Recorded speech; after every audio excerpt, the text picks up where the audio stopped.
am Simone Carter. I am 32 years old, and just yesterday I buried my husband Dante. He was my everything. He was the only person in this world who saw me not as a project or a charity case, but as a woman, a partner, a general. But to the people sitting in the front row of the Ebenezer Baptist Church, he was simply a price, a piece of their legacy that had been taken too soon. I stood off to the side in my simple black dress, while the circus unfolded around me. I watched them. I watched the Price family turn the worst day of my life into a coronation for their own grief.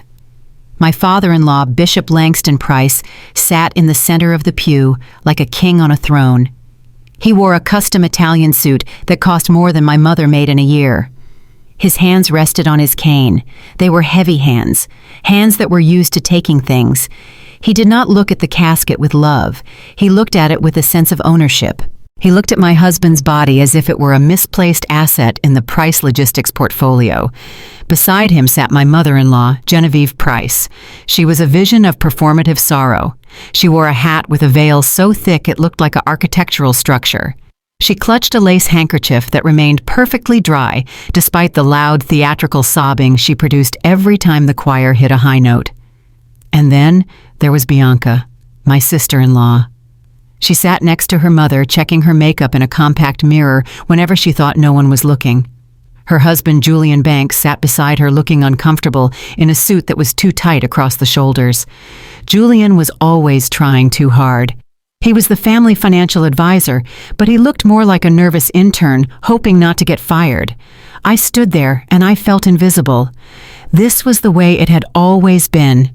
From the moment Dante brought me home to meet them 5 years ago, the line had been drawn. It was an invisible line, but it was as hard as concrete.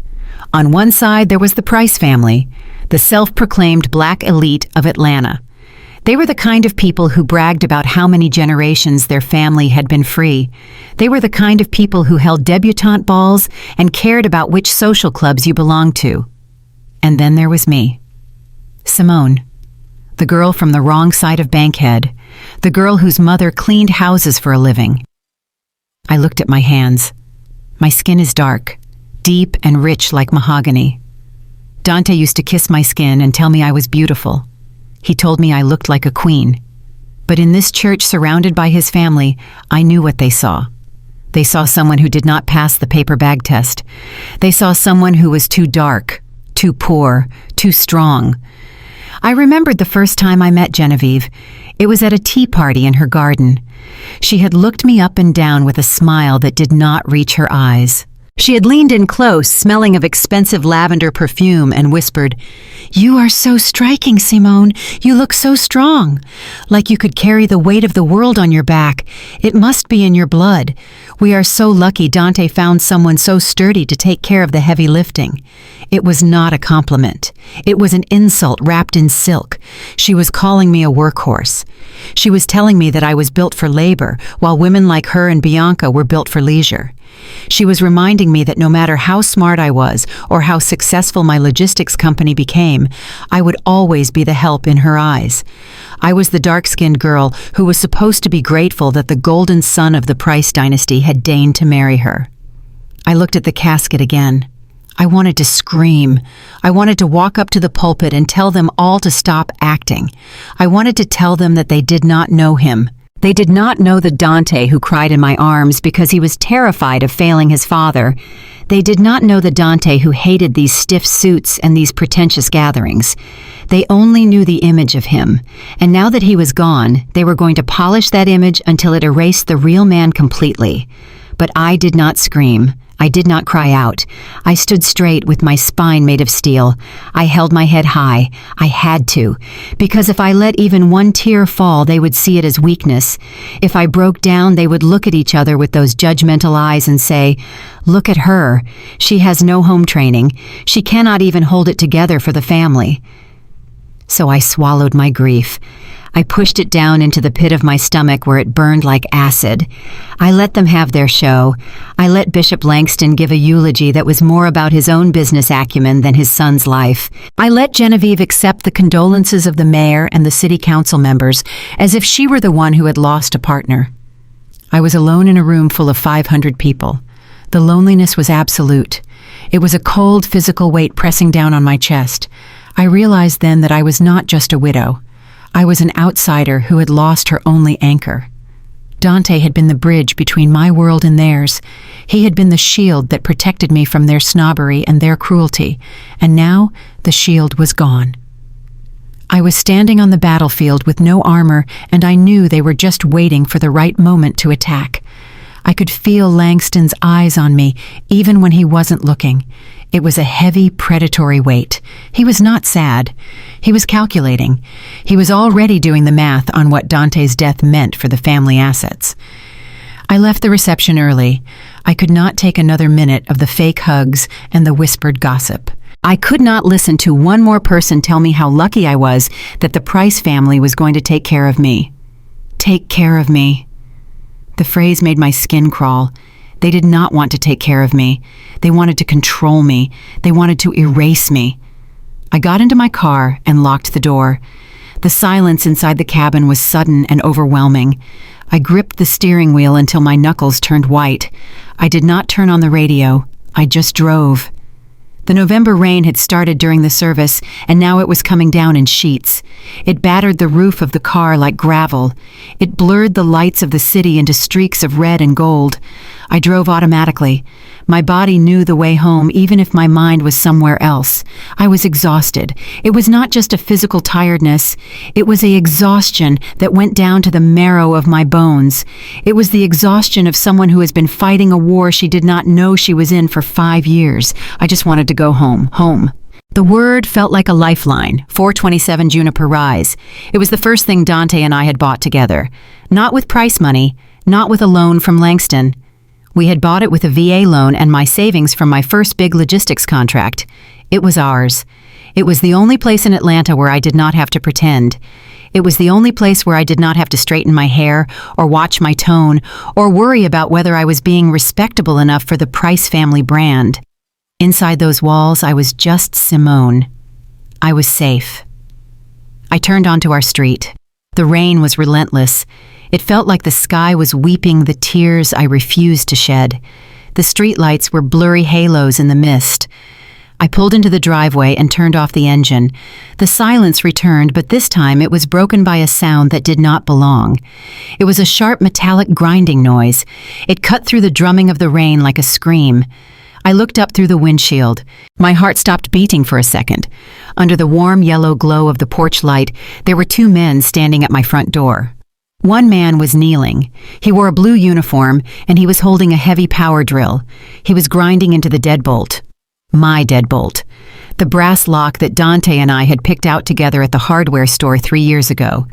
I remembered that day. Dante had laughed and said we needed a lock strong enough to keep the world out so we could just be us inside. And now a stranger was destroying it. Standing over the locksmith was a man in a suit. He was holding a large black umbrella to protect himself from the rain. He was watching the destruction of my lock with a calm, detached expression. It was Julian Banks, my brother-in-law. I sat in the car frozen. The rain hammered on the roof. My mind could not process what I was seeing. Julian. He was supposed to be at the reception. He was supposed to be mourning his brother-in-law. Why was he here? Why was he drilling into my door? And then it hit me. It hit me with the force of a physical blow. This was not a mistake. This was a raid. I looked at my house. It looked different in the rain. It looked vulnerable. For years, this house had been my fortress. When the world told me I was not good enough, I came here. When Genevieve made comments about my hair or my clothes, I came here. When Langston stole my ideas and claimed them as his own, I came here. This house was my dignity. It was the physical proof that I was independent, that I was capable, that I was worthy of ownership. To see them touching it, to see them drilling into it, it felt like a violation worse than any physical touch. It felt like they were trying to break into my soul. They were not just changing a lock. They were trying to strip me naked. They were trying to take the one place where I was the queen and turn me into a trespasser in my own life. I opened the car door. The cold rain hit me instantly. It soaked my hair and plastered my black dress to my skin. I did not care. A cold fury began to rise in my chest. It started low and deep, replacing the grief. It was a clean, sharp anger. Julian heard the car door slam. He turned around. He did not look guilty. He did not look surprised. He looked at me with a thin reptilian smile. It was the smile of a man who thinks he holds all the cards. He adjusted his glasses and checked his watch as if I were late for an appointment he had scheduled. I stepped out onto the pavement. My heels clicked on the wet concrete. I walked toward the porch. I walked toward the men who were trying to steal my sanctuary. "Imani," he said. His voice was casual, smooth. It was the voice he used when he was trying to sell a bad investment to a client. "You are back early. We thought you would stay at the reception longer." I stopped at the bottom of the steps. The rain ran down my face like tears, but my eyes were dry. I looked at the locksmith, who had stopped drilling and was looking back and forth between us with a nervous expression. I looked at the hole in my door where my key used to fit, and then I looked at Julian. "What are you doing, Julian?" My voice was low. It was steady. It did not sound like the voice of a grieving widow. It sounded like the voice of a general assessing the enemy lines. "We are just securing the assets, Simone." He said it so simply. Assets. That is what my home was to them. Not a home, not a sanctuary, just a line item on a spreadsheet, just another thing for the Price family to consume. He smiled again, a pitying, condescending smile. "Go back to your car, Simone. This does not concern you anymore." He was wrong. This concerned me more than anything had ever concerned me in my life. They thought they were locking me out. They had no idea they were locking themselves in a cage with a lion. I took the first step up onto the porch.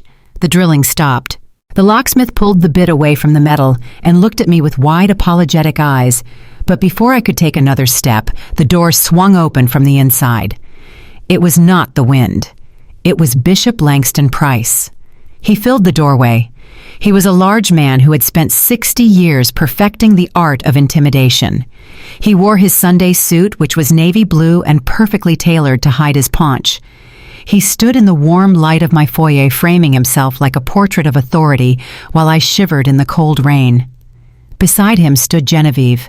She was clutching her pearl necklace with one hand and holding a glass of water with the other, acting as if she were the distressed hostess of this home rather than an intruder. Langston looked down at me. His face was a mask of tragic disappointment. It was the same face he used on the congregation when the collection plate was too light. "Simone," he boomed. His voice was deep and resonant, a voice built for pulpits and boardrooms. "We are simply handling family matters. You are distraught. You should go to your mother's house. You need to be with your own kind right now. My own kind." The insult was subtle, but it hit its mark. He meant poor people. He meant people who did not own logistics empires. He meant people who did not belong in the grandiose world of the Prices. "This is my house, Langston," I said. My voice shook slightly, not from fear, but from the cold rain soaking through my dress. "You have no right to be inside. You have no right to change my locks." Langston sighed. It was a long, heavy sound of performative patience. He stepped out onto the porch, forcing me to back down a step. He loved that. He loved forcing people to retreat. "We are protecting Dante's legacy," he said. "Everything inside this house belongs to the estate. It belongs to the bloodline. You were his wife for a brief season, Simone, but you are not a Price. You are not blood. We have already begun the inventory. Inventory." I looked past him into the hallway. My hallway. I saw boxes. I saw movement. And then I saw Bianca. My sister-in-law walked out of my bedroom. She was wearing my silk robe. It was a robe Dante had bought me for our second anniversary. It was pale gold and expensive. It was the one thing I owned that made me feel delicate. And now Bianca had it wrapped around her waist like it was a trophy she had won at a fair. She was carrying a large cardboard box. She walked past her father and stood at the edge of the porch. She looked at me standing in the rain and she smirked. "You have so much junk in there," she said. Her voice was high and dismissive. "We are just clearing out the clutter so we can see the real assets." She tipped the box over. I watched in slow motion as my life tumbled out onto the wet, muddy lawn. My notebooks fell. My design sketches for the new distribution routes fell. The leather-bound planner where I kept the company's schedule fell and landed open in a puddle. And then the picture frame fell. It was the silver frame from our wedding day. The glass shattered against the concrete walkway with a sound that felt like a physical slap. I stared at the broken glass. I stared at Dante's smiling face, which was now obscured by mud and rain. "That is not junk," I whispered. "It is just stuff Simone Bianca said." She kicked a notebook with the toe of her expensive heel. "Daddy says the house needs to be staged for sale by next week. We cannot have all this low-budget clutter lying around." Langston nodded in agreement. "We are securing the legacy, Simone. We are ensuring that what Dante built serves the family." The word legacy triggered something in me. It was like a key turning in a lock that had been rusted shut for years.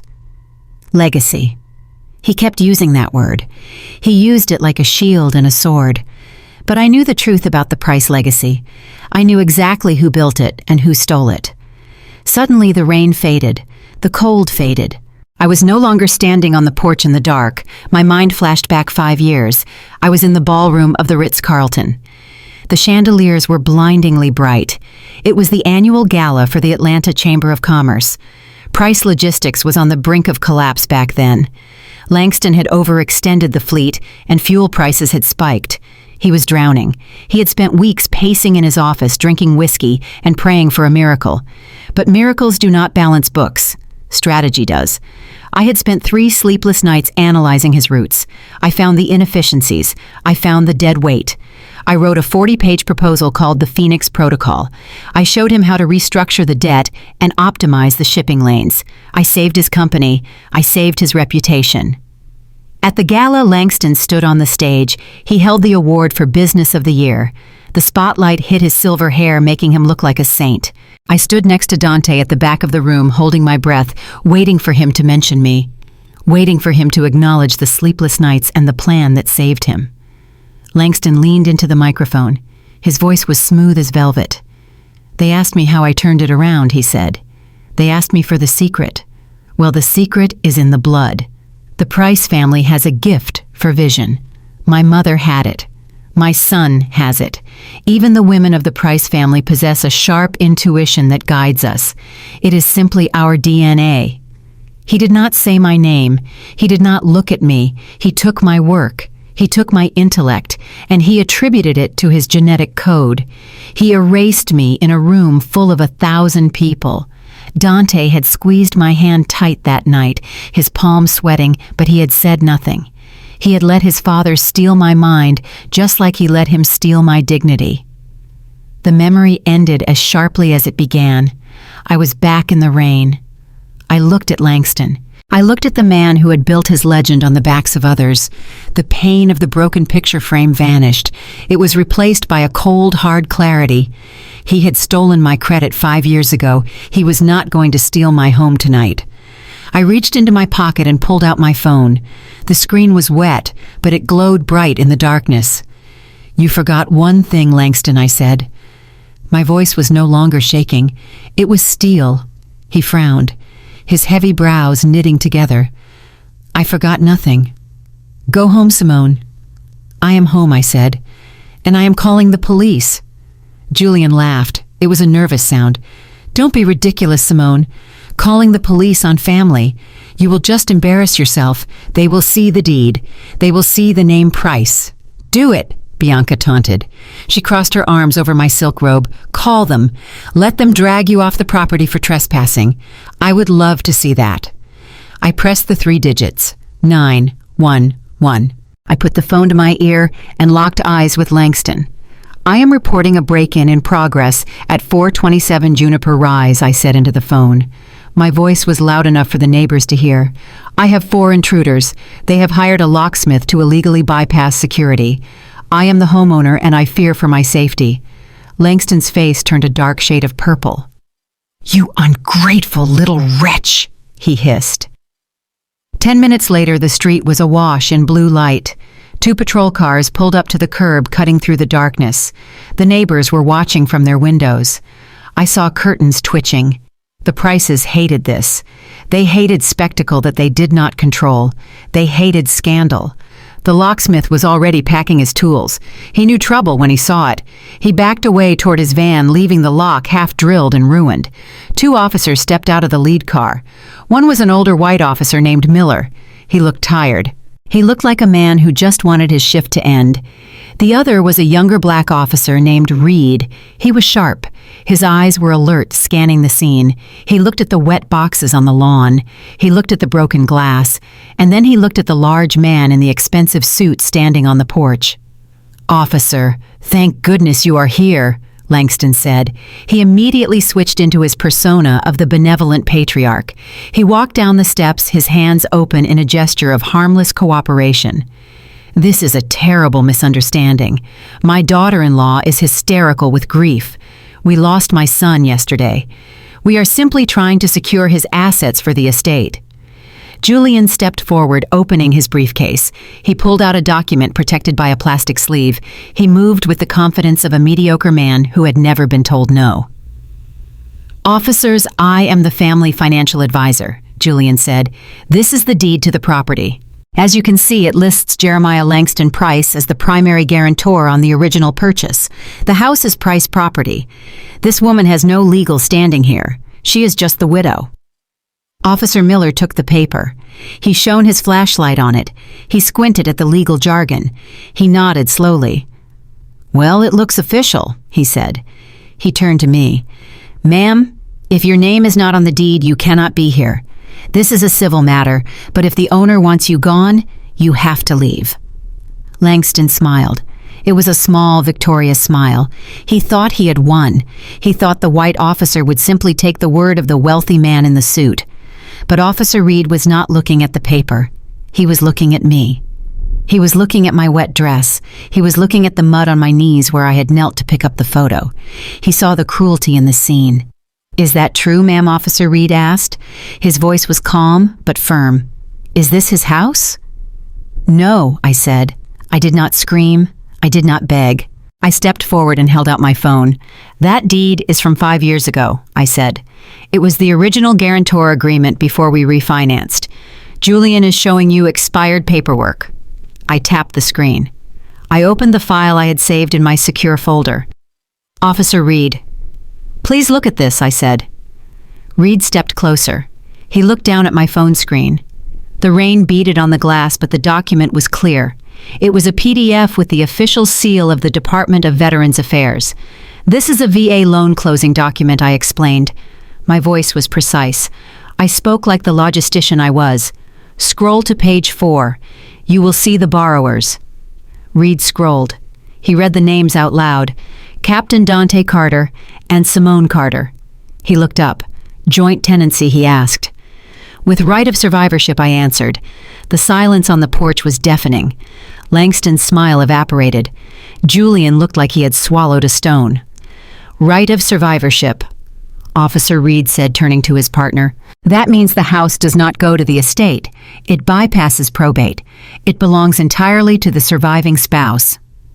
Officer Miller looked at the phone. He looked at Julian's paper. He realized he had almost been played. His face hardened. "Are you saying this lady owns the house?" Miller asked Reed. 100%, Reed said. He looked at Langston. "Sir, you are trespassing." "But I paid the down payment," Langston sputtered. His voice lost its velvet quality. It became a growl. "It is my money. It is my family's property. It is her house," Officer Reed said. He put his hand on his belt. "And you have destroyed her property. I see broken items on the lawn. I see a damaged door." "We were just helping," Genevieve cried out, her voice shrill. "We were helping her move. You are evicting a widow the day after her husband's funeral," Reed said. His voice was full of a quiet disgust that cut deeper than any shout.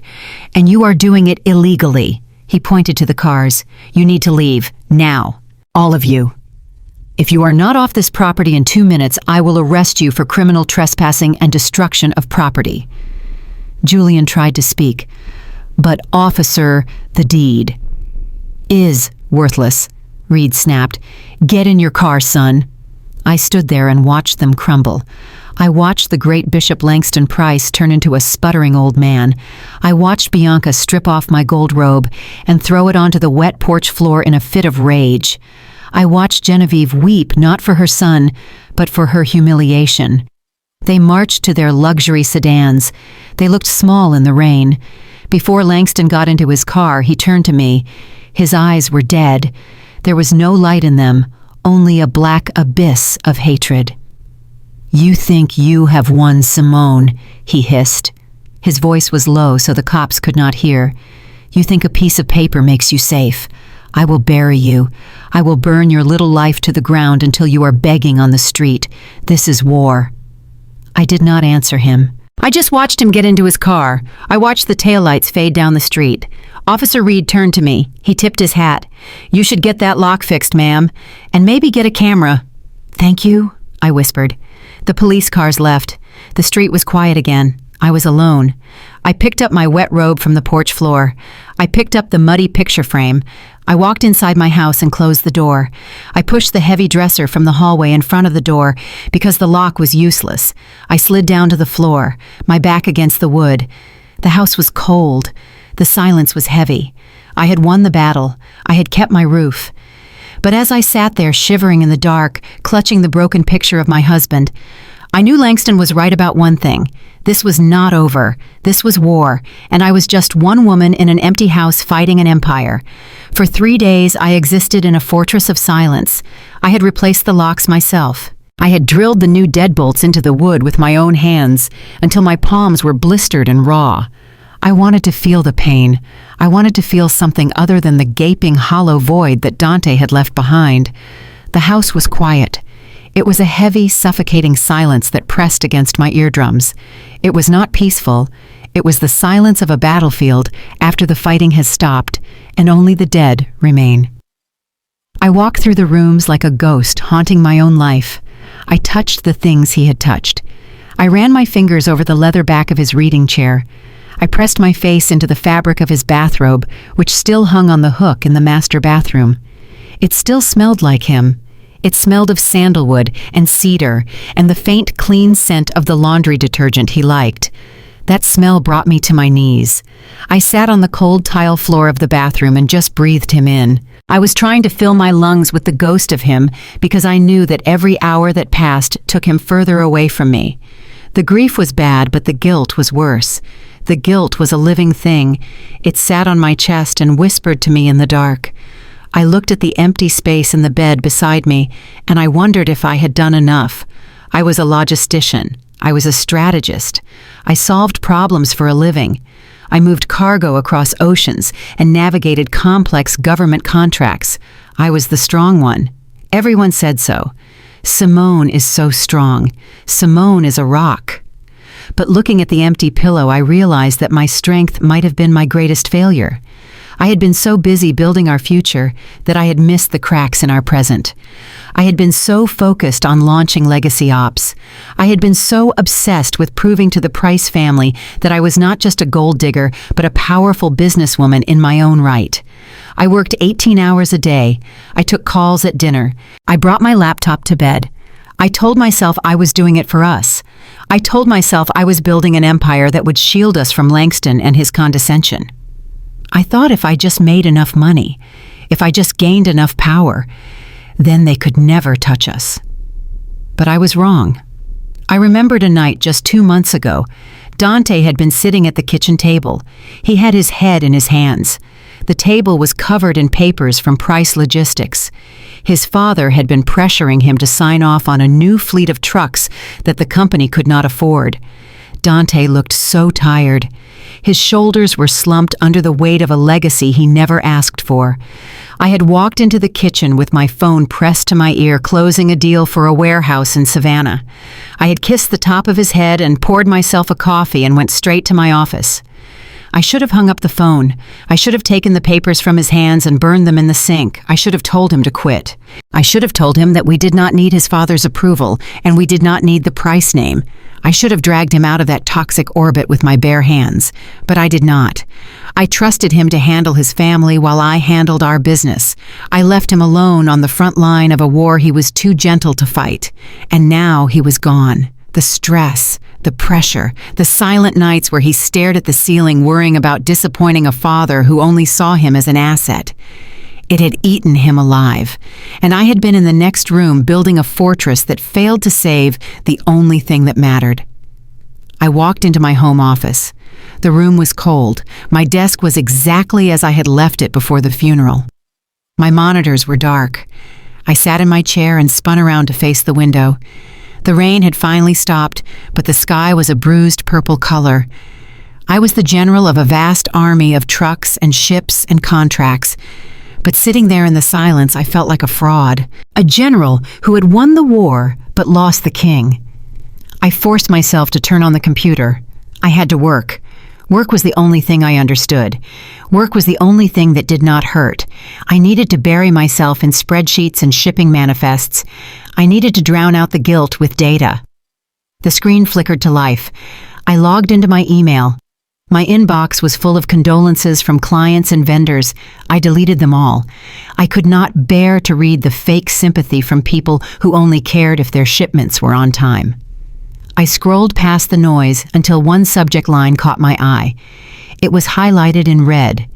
It was from Atlanta Federal Trust, our mortgage lender. The subject line was 2 words: final notice. My heart hammered against my ribs. Final notice. That was impossible. We were on auto pay. We had never missed a payment in 5 years, not once. I clicked the email open. My hand was shaking so bad the mouse cursor skittered across the screen. The text was blunt and devoid of humanity. Dear Ms. Carter, following a review of your account status and the unfortunate passing of the primary loan holder, a significant change in your financial profile has been identified. Atlanta Federal Trust is hereby exercising the acceleration clause in your mortgage agreement. The full outstanding balance of $247,000 is due immediately. Failure to remit payment in full within 48 hours will result in immediate foreclosure proceedings. $247,000, 48 hours. The air left the room. My vision blurred at the edges. This was a mistake. This had to be a mistake. I grabbed my phone and dialed the number at the bottom of the email. I navigated the automated menu with trembling fingers. Finally, a human voice answered. Atlanta Federal Trust. This is David. David, this is Simone Carter. I was trying to keep my voice steady, but it sounded thin and high. I just received a foreclosure notice. This is an error. My payments are current. I have never missed a due date. I heard the clicking of keys on the other end. Ah, yes. Miss Carter, I see the file here. First, let me offer my condolences on the loss of your husband. Skip the condolences, David. Why are you accelerating my loan? Well, ma'am, the loan was secured based on your husband's income and the projected stability of the household assets. With his passing, we conducted a standard review. We received updated financial statements from the family financial advisor regarding the solvency of the co-borrower. The family financial advisor, Julian. My blood turned to ice. Julian Banks. What statements did he provide David? David cleared his throat. He sounded uncomfortable. According to the documents provided by Mr. Banks, your personal income is negligible. And your business. Legacy Ops. It is listed as non-operational and insolvent. The report shows 0 net profit for the last 4 quarters and significant outstanding liabilities. Insolvent. 0 profit. Non-operational. It was a lie. A massive, calculated, verifiable lie. Legacy Ops was thriving. But Julian had gone to the bank behind my back. He had used his position as the Price family advisor to submit falsified documents. He had painted a picture of a destitute widow who was drowning in debt and had no means to pay her mortgage. Without verifiable income, Ma'am David continued, his voice professional and cold. You are considered a high-risk borrower. The bank cannot carry an unsecured loan of this size. We need the full balance. Or we need the house. I lowered the phone. I could not hear the rest of what David was saying.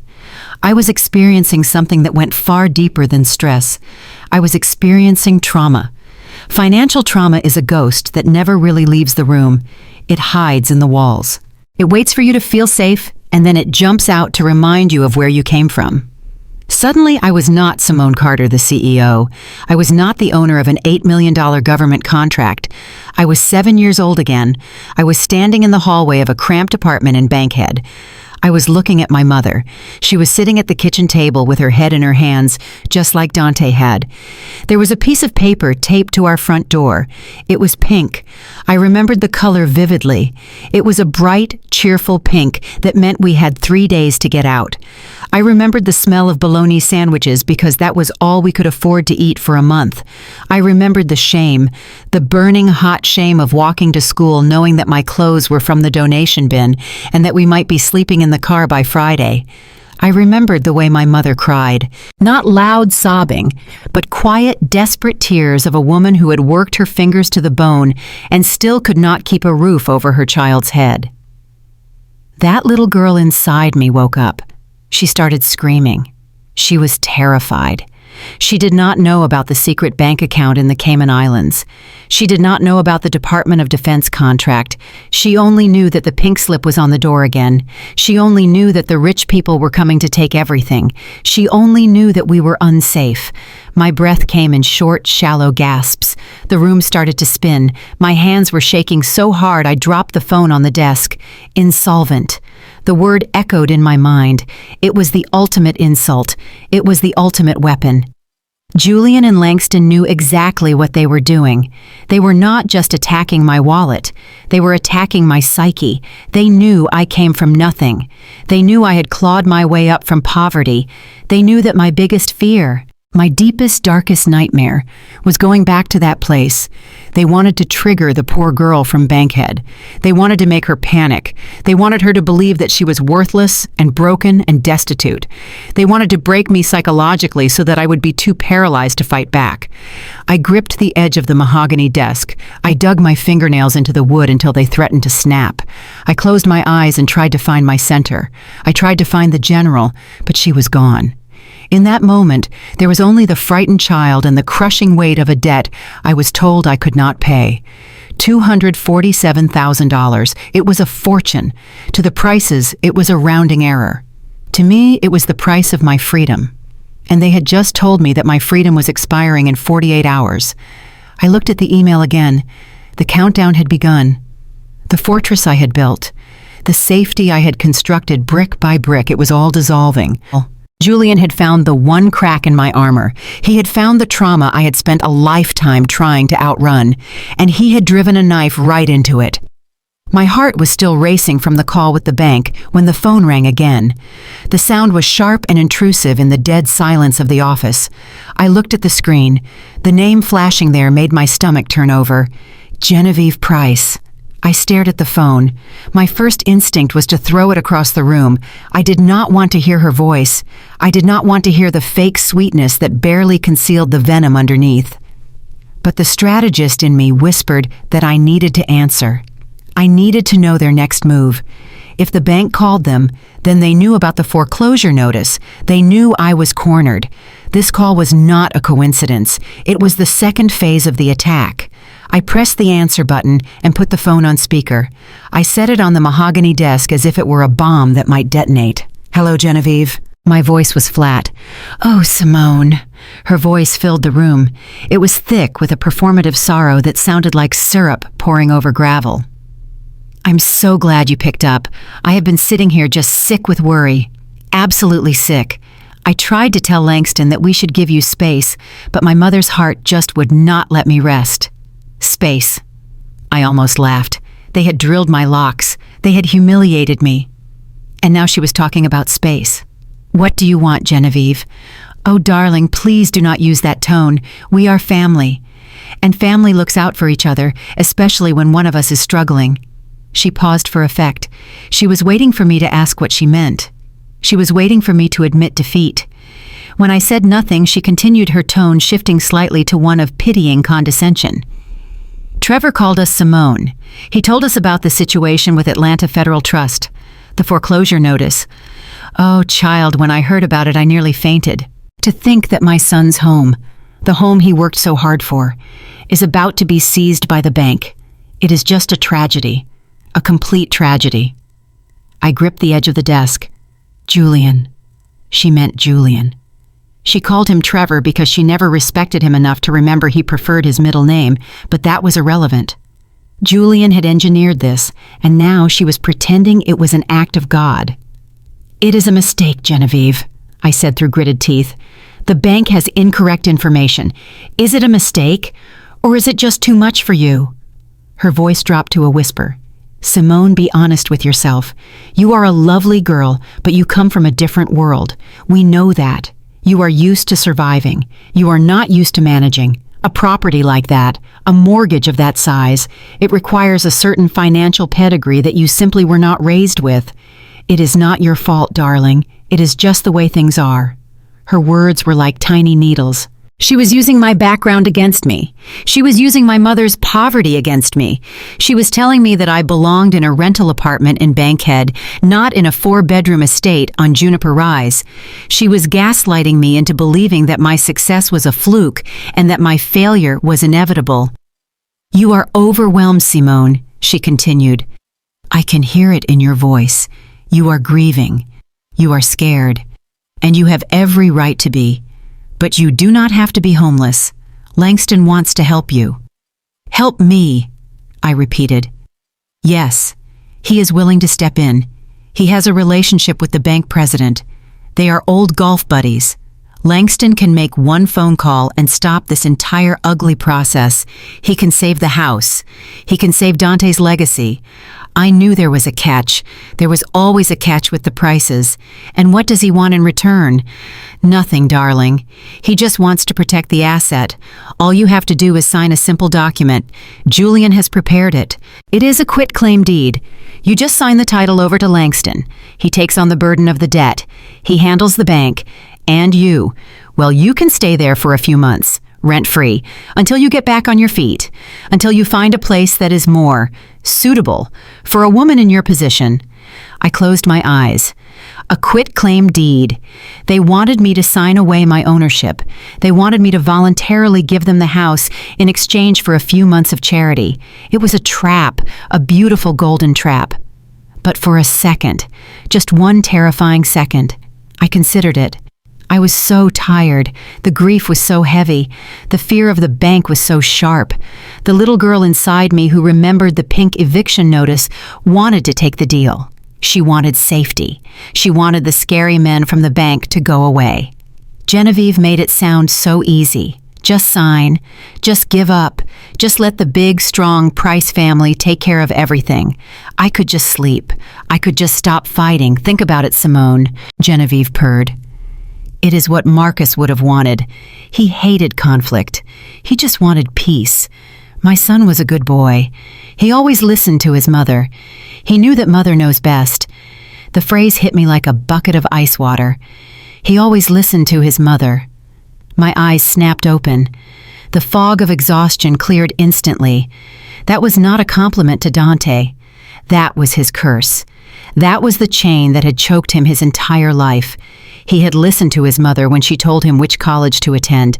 He had listened to her when she told him not to pursue his dream of being an architect because it was not serious enough. He had listened to her every time she whispered poison in his ear about me. Dante had spent his whole life trying to please this woman. He had spent his whole life trying to be the good boy she wanted, and it had destroyed him.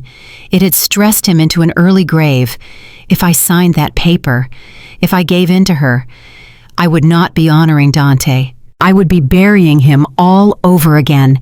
I would be letting her win the battle she had fought against him since the day he was born. The battle for his soul, the battle for his independence. "He is dead, Genevieve," I said. My voice was no longer flat. It was cold. It was sharp. "And he is dead because he spent too much time listening to you. He spent 33 years trying to fill the hole in your vanity, and it killed him." There was a shocked silence on the other end. "Excuse me." Genevieve gasped. "I am not signing your deed," I said. "I am not giving you my house, and I am not going to be one of your charity cases. You tell Langston to save his favors for his failing company. He is going to need them." "Simone, you are making a terrible mistake. You will be on the street. You will be destitute. Goodbye, Genevieve." I hung up the phone. My hand was shaking, but this time it was not from fear. It was from rage. They thought I was weak, They thought I was just a poor girl looking for a handout. They had no idea who I was. But Genevieve's words lingered in the air. You are insolvent. You have no money. I needed to check. I needed to see the damage Julian had done. But more than that, I needed to check our personal accounts, the joint accounts that Dante and I shared. We had an emergency fund. We had savings. I had always managed the business accounts, but Dante liked to handle the household savings. It made him feel useful. It made him feel like the provider his father always said he should be. I opened my laptop again. I logged into our personal joint account at SunTrust. I knew there should be money there. We had been saving for a renovation. We had been saving for a baby. The last time I checked 6 months ago, there was over $65,000 in that account. It was our safety net. It was the money we would use if the world fell apart. Well, the world had fallen apart. The screen loaded. The balance appeared in bold black numbers. My breath hitched in my throat. I blinked, thinking my eyes were deceiving me. I leaned closer to the screen. $412.50. I stared at the number. $412. Where was the $65,000? Where was our future?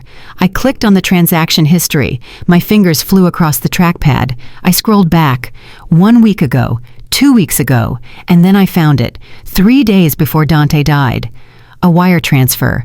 Amount, $50,000. Recipient, Bianca Price Banks. I sat back in my chair. The room seemed to tilt on its axis. Bianca. I looked at the date again. It was a Tuesday. I remembered that Tuesday. Dante had come home late. He had been pale. He had been sweating. He told me he had a migraine. He went straight to bed and curled up in a ball. I had brought him tea. I had rubbed his back. I had asked him what was wrong, and he had told me it was just work. He said Langston was yelling again. He lied to me. He had not been with Langston. He had been with Bianca, his sister. The sister who had a gambling problem that the family pretended did not exist. The sister who spent money she did not have on designer clothes and trips to Vegas to keep up appearances for the black elite. She must have called him. She must have cried. She must have told him that the sharks were circling or that Julian would leave her if he found out about her debt. And Dante, my sweet, soft-hearted, broken Dante, he did what he always did. He tried to save her. He took our money. He took the money we were saving for a nursery, the money we were saving for a life away from them, and he gave it to the very people who hated us. I felt a scream building in my throat. It was a primal sound. It started in my belly and tore its way up. "You fool!" I screamed at the empty room. "You absolute fool!" I grabbed the silver-framed photo from the desk, the one I had rescued from the mud. The glass was gone, but the picture was still there. Dante smiling, his arm around me. He looked so happy, so innocent. I hated him in that moment. I hated him with a force that frightened me. "How could you?" I whispered, my voice cracking. "How could you leave me like this? You left me with nothing. You left me naked in a pit of vipers. He had betrayed me. It was not a sexual betrayal. It was worse. It was a financial betrayal. He had chosen his toxic family over his wife. He had chosen to protect Bianca's secrets instead of protecting our future. He knew how hard I worked. He knew how terrified I was of poverty. And yet he had handed our safety net to the woman who mocked me for not being high class enough. I felt tears running down my face, hot, angry tears. This was the low point. This was the bottom. Why am I fighting for you? I asked the picture. Why am I fighting to save your legacy when you did not even care enough to save yourself? Why should I keep this house? Why should I not just let Langston take it? You obviously thought they deserved our money more than we did. I slammed the picture face down on the desk. The anger was a living thing. It pulsed in my veins. I wanted to give up. I wanted to sign the deed just to spite him. I wanted to walk away and let the prices devour each other. But then I looked at the screen again. I looked at the transfer receipt. I looked at the name Bianca Price Banks. If I quit now, Bianca wins. If I quit now, Langston wins. If I quit now, I am proving them right. I am proving that I am just the poor girl who could not handle the pressure. Dante was weak. I admitted it to the empty room. My husband was a weak man who loved me but could not break free from his abusers. I took a deep breath. The air shuddered in my lungs. He was weak, but I am not. I wiped the tears from my face with the back of my hand. The anger was still there, but it had changed. It was no longer a fire burning me alive. It was fuel. It was a cold, hard block of uranium in my gut. I would not fight for Dante the saint. That man did not exist. I would not fight for the perfect marriage. That was a lie. I would fight for Simone. I would fight because I earned this house. I would fight because I made the money he gave away. I would fight because Langston Price and his family had taken my husband's self-esteem. They had taken his money, and now they wanted his home. They had taken enough. I reached into the bottom drawer of my desk. It was locked. I used the key I kept on a chain around my neck. Inside the drawer, tucked under a stack of old tax returns, was a small black notebook and a secure token for a bank that Julian Banks did not know existed. "Dante gave you $50,000, Bianca," I whispered. "Enjoy it, because it is the last penny you will ever see from this family." I opened the notebook. I turned to the page where I kept the access codes for legacy ops. The real legacy ops. It was time to go to war, and unlike Dante, I did not have a mother to answer to. I answered only to the general in the mirror. I closed the laptop, but the rage was still humming under my skin like a high-voltage wire. I could not sit still. The discovery of the $50,000 transfer to Bianca had shattered the last illusion of my marriage. I felt like I had been living with a stranger. I needed to know what else he had hidden. I needed to know if there were more secret transfers or more betrayals waiting to ambush me. I stood up and walked to the closet in the hallway. This was where Dante kept his old military gear. He had not opened this door in 2 years. He said it reminded him of a time when he was strong, and he did not like the contrast with the man he had become under his father's thumb. But I knew he kept things here, things that were sacred to him. I reached up to the top shelf. My fingers brushed against the rough canvas of his old duffel bag. I pulled it down. It hit the floor with a heavy thud that shook the floorboards. Dust motes danced in the dim light of the hallway. I unzipped the bag. The smell hit me instantly. It was the smell of canvas and old polish and the specific metallic scent of the army. It was the smell of the man I had fallen in love with before the Prices crushed him. Inside the bag were his dress blues. They were folded neatly wrapped in plastic. His medals were in a velvet box, and at the very bottom beneath a pair of combat boots lay a small leather notebook. It was a tactical field journal. The leather was worn and stained with oil and sweat. I picked it up. It felt heavy in my hand. This was where he used to write his patrol schedules and his mission notes when he was deployed. I sat down on the floor with the bag between my legs and opened the cover. The first few pages were filled with grid coordinates and supply lists written in his neat, efficient handwriting from 5 years ago. I flipped through them. It was a record of a different life, a life where he had authority, a life where he was respected. I kept flipping.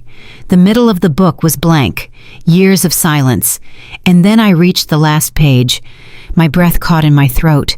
The ink was fresh. It was not the black ballpoint of the army days. It was the blue ink of the expensive fountain pen I had bought him for his last birthday. And the handwriting was not neat. It was shaky. It was the jagged scrawl of a man whose hand was trembling with fear or pain, or perhaps both. I leaned forward, squinting in the dim light to read the words. Moni. He used my nickname. The name only he used. If you are reading this, then I am gone. And if I am gone, then I know exactly what is happening to you right now. I know Langston has come for the house. I know Genevieve has called you with her poison honey voice. I know they are trying to strip you bare. I felt a tear slide down my cheek. He knew. He had predicted every single move. I am sorry, Moni. I am so sorry. I know I failed you. I know I let them bleed us. I gave Bianca the money. I know you found it. I had to do it. She was in trouble with loan sharks, and she said she would go to Langston if I did not help. I could not let her destroy the family name. I was weak. I have always been weak when it comes to them. I spent my whole life trying to be the son they wanted, and I lost the man you needed. I touched the paper. The ink was slightly smudged in places, as if he had been crying while he wrote it. But you are not weak.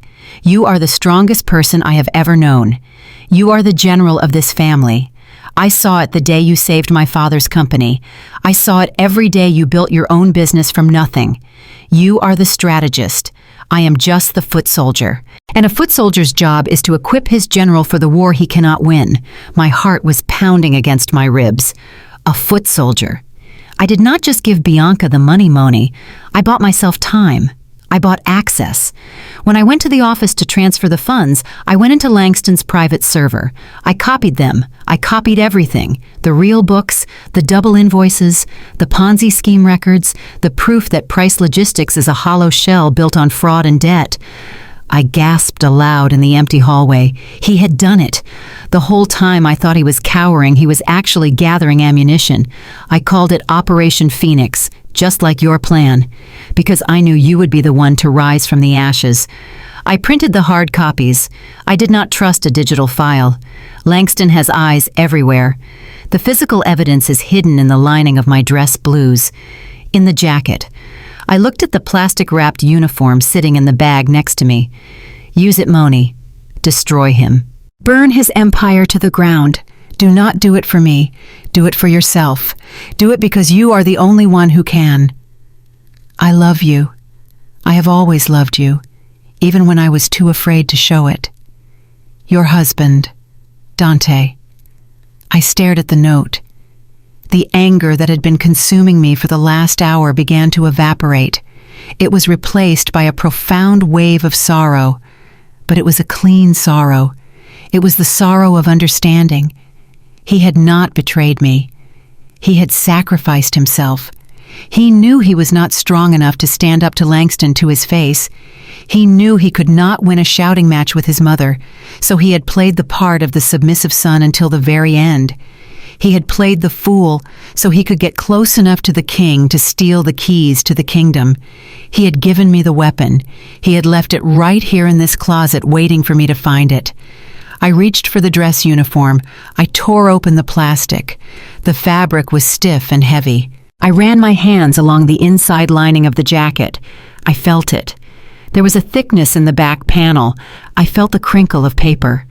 I grabbed a pair of scissors from the sewing kit in the hallway table. I did not hesitate. I cut into the pristine fabric of the uniform he was so proud of. I ripped the lining open. A thick stack of folded papers fell out onto the floor. I picked them up. My hands were trembling. I unfolded the first page. It was a balance sheet for Price Logistics. It was covered in red ink. It showed loans from shell companies. It showed payments to non-existent vendors. It was a map of criminal activity. It was a confession. It was a death sentence for Langston Price. I sat there on the floor, surrounded by dust and memories holding the smoking gun.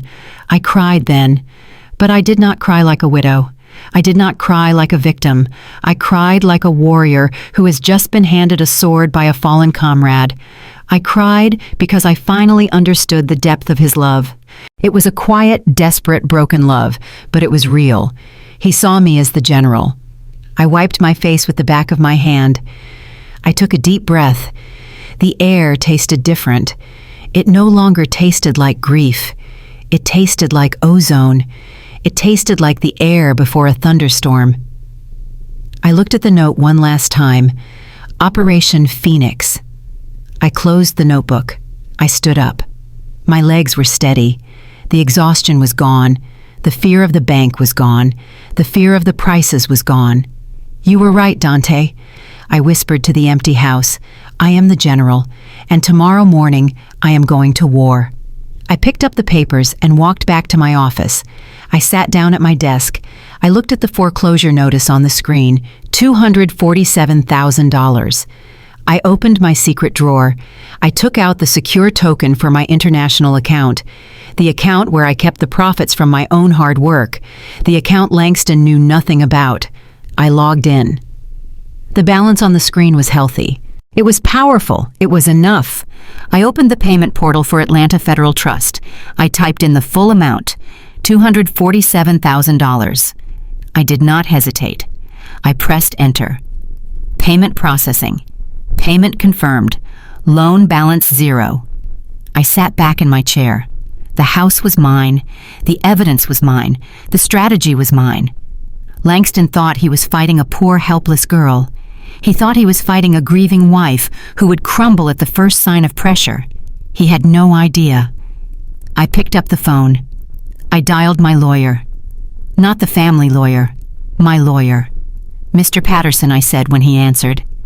"I need you to meet me in the morning. We are going to the reading of the will, and I need you to bring a very specific set of files." I looked at the stack of papers Dante had hidden for me. "We are going to burn it all down," I said, just like he wanted. The green light on my laptop screen was the only source of illumination in the room. It reflected in my eyes like the targeting system of a drone. I was looking at the portal for the Cayman Islands offshore account I had opened 3 years ago. Julian Banks thought he was a financial wizard because he knew how to hide price money in shell companies. But he was an amateur. He was loud with his money. He bought cars and watches and flashed his wealth like a peacock spreading its feathers. I was different. I was a logistician. I understood that the most valuable cargo is the one nobody knows you are carrying. I looked at the balance. It was a number that would make Langston Price choke on his scotch. This was my war chest. This was the profit from the subcontracts I had negotiated without Dante's help. This was the money I had saved every time Genevieve made a comment about my cheap shoes or my simple hair. Every insult was a deposit. Every time they looked down on me, I worked harder and I put the money here, in the dark, where they could not touch it. I opened the tab for Atlanta Federal Trust. The red letters of the foreclosure notice were still screaming at me, $247,000 due immediately. They expected me to panic. They expected me to call Langston begging for mercy. They expected the poor girl from Bankhead to fold under the pressure of 6 figures. I did not fold. I typed. My fingers moved across the keyboard with the precision of a pianist playing a funeral dirge.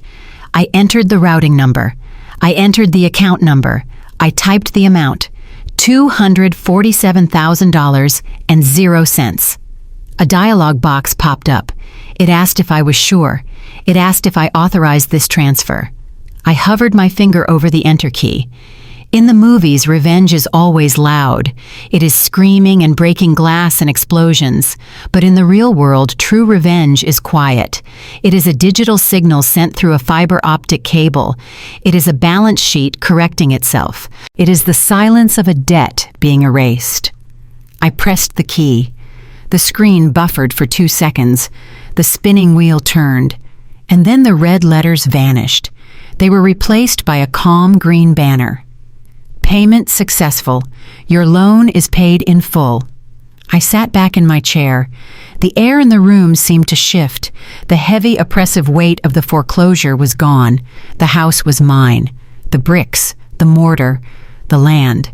It was all mine. Langston could not touch it. Julian could not leverage it. Genevieve could not guilt me out of it. I felt a surge of triumph rise in my chest. I wanted to pick up the phone and call Julian. I wanted to hear him stutter when I told him his plan had failed. I wanted to drive to the Price estate and wave the receipt in Langston's face, but I stopped. I froze. The general inside my head spoke. She spoke with the voice of a woman who learned strategy from the art of war. "Silence," she whispered. "Silence is the weapon." If I told them now, they would pivot. They would find another way to attack me before the will reading tomorrow. They would know I had money. They would know I was dangerous. They would raise their guard. But if I said nothing, if I let them believe their plan was working, they would walk into that law office tomorrow morning drunk on their own arrogance. They would think I was beaten. They would be careless. I closed the laptop. I did not tell a soul. I did not call my mother. I did not post on social media. I swallowed the victory. I kept it inside me like a secret flame. I realized then that power is not about showing what you have. It is about hiding what you can do. I walked to the window and looked out at the Atlanta skyline. The city lights were blurring in the distance. Somewhere out there in their mansion on the hill, the Prices were sleeping soundly. They were dreaming of seizing my home.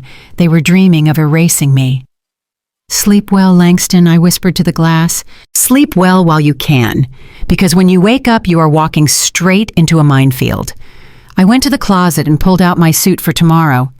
It was black. It was sharp. It was armor. I brushed the lint from the lapel. I was not going to the lawyer's office to mourn. I was going to execute an ambush.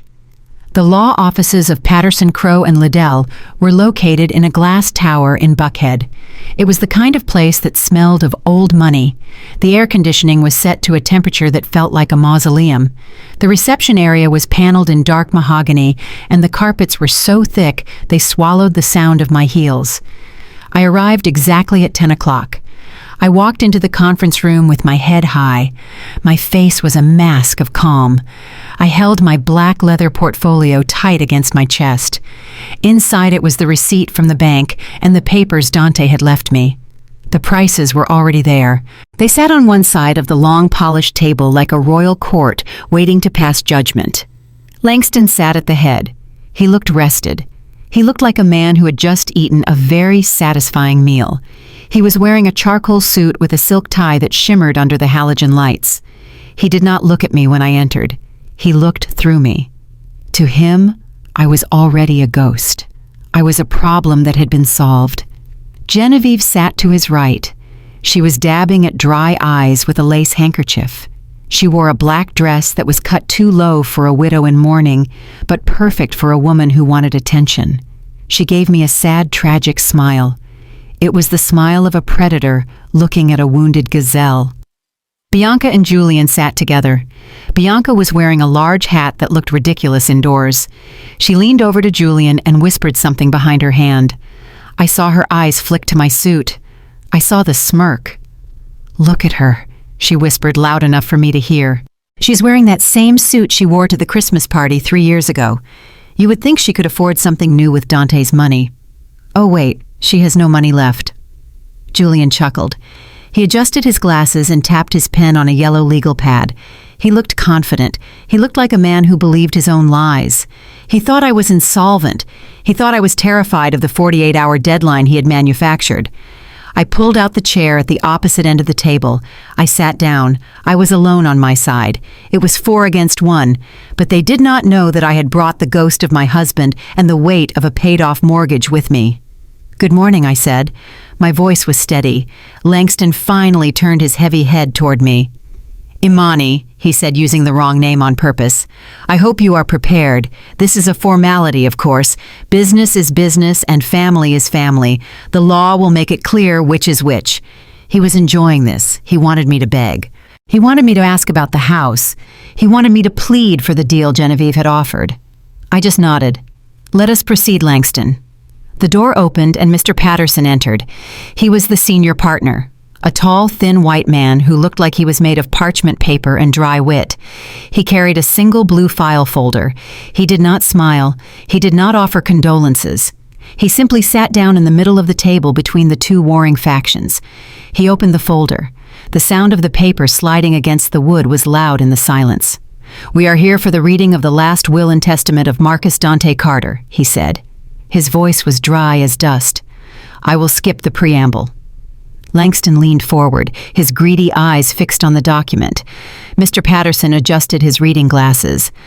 "I, Marcus Dante Carter, being of sound mind and body, do hereby declare this to be my last will and testament." He read through the standard legal jargon. He read about the appointment of the executor. "First, I appoint my father, Bishop Langston Price, as the executor of my estate." Langston nodded sharply. He tapped the table with his ring. "Good. As it should be. A father protects the legacy." Julian made a note on his pad. "Step 1 complete." Mr. Patterson continued. "To my sister Bianca Price Banks, I leave my collection of vintage jazz records. I hope they bring her the peace she so desperately seeks."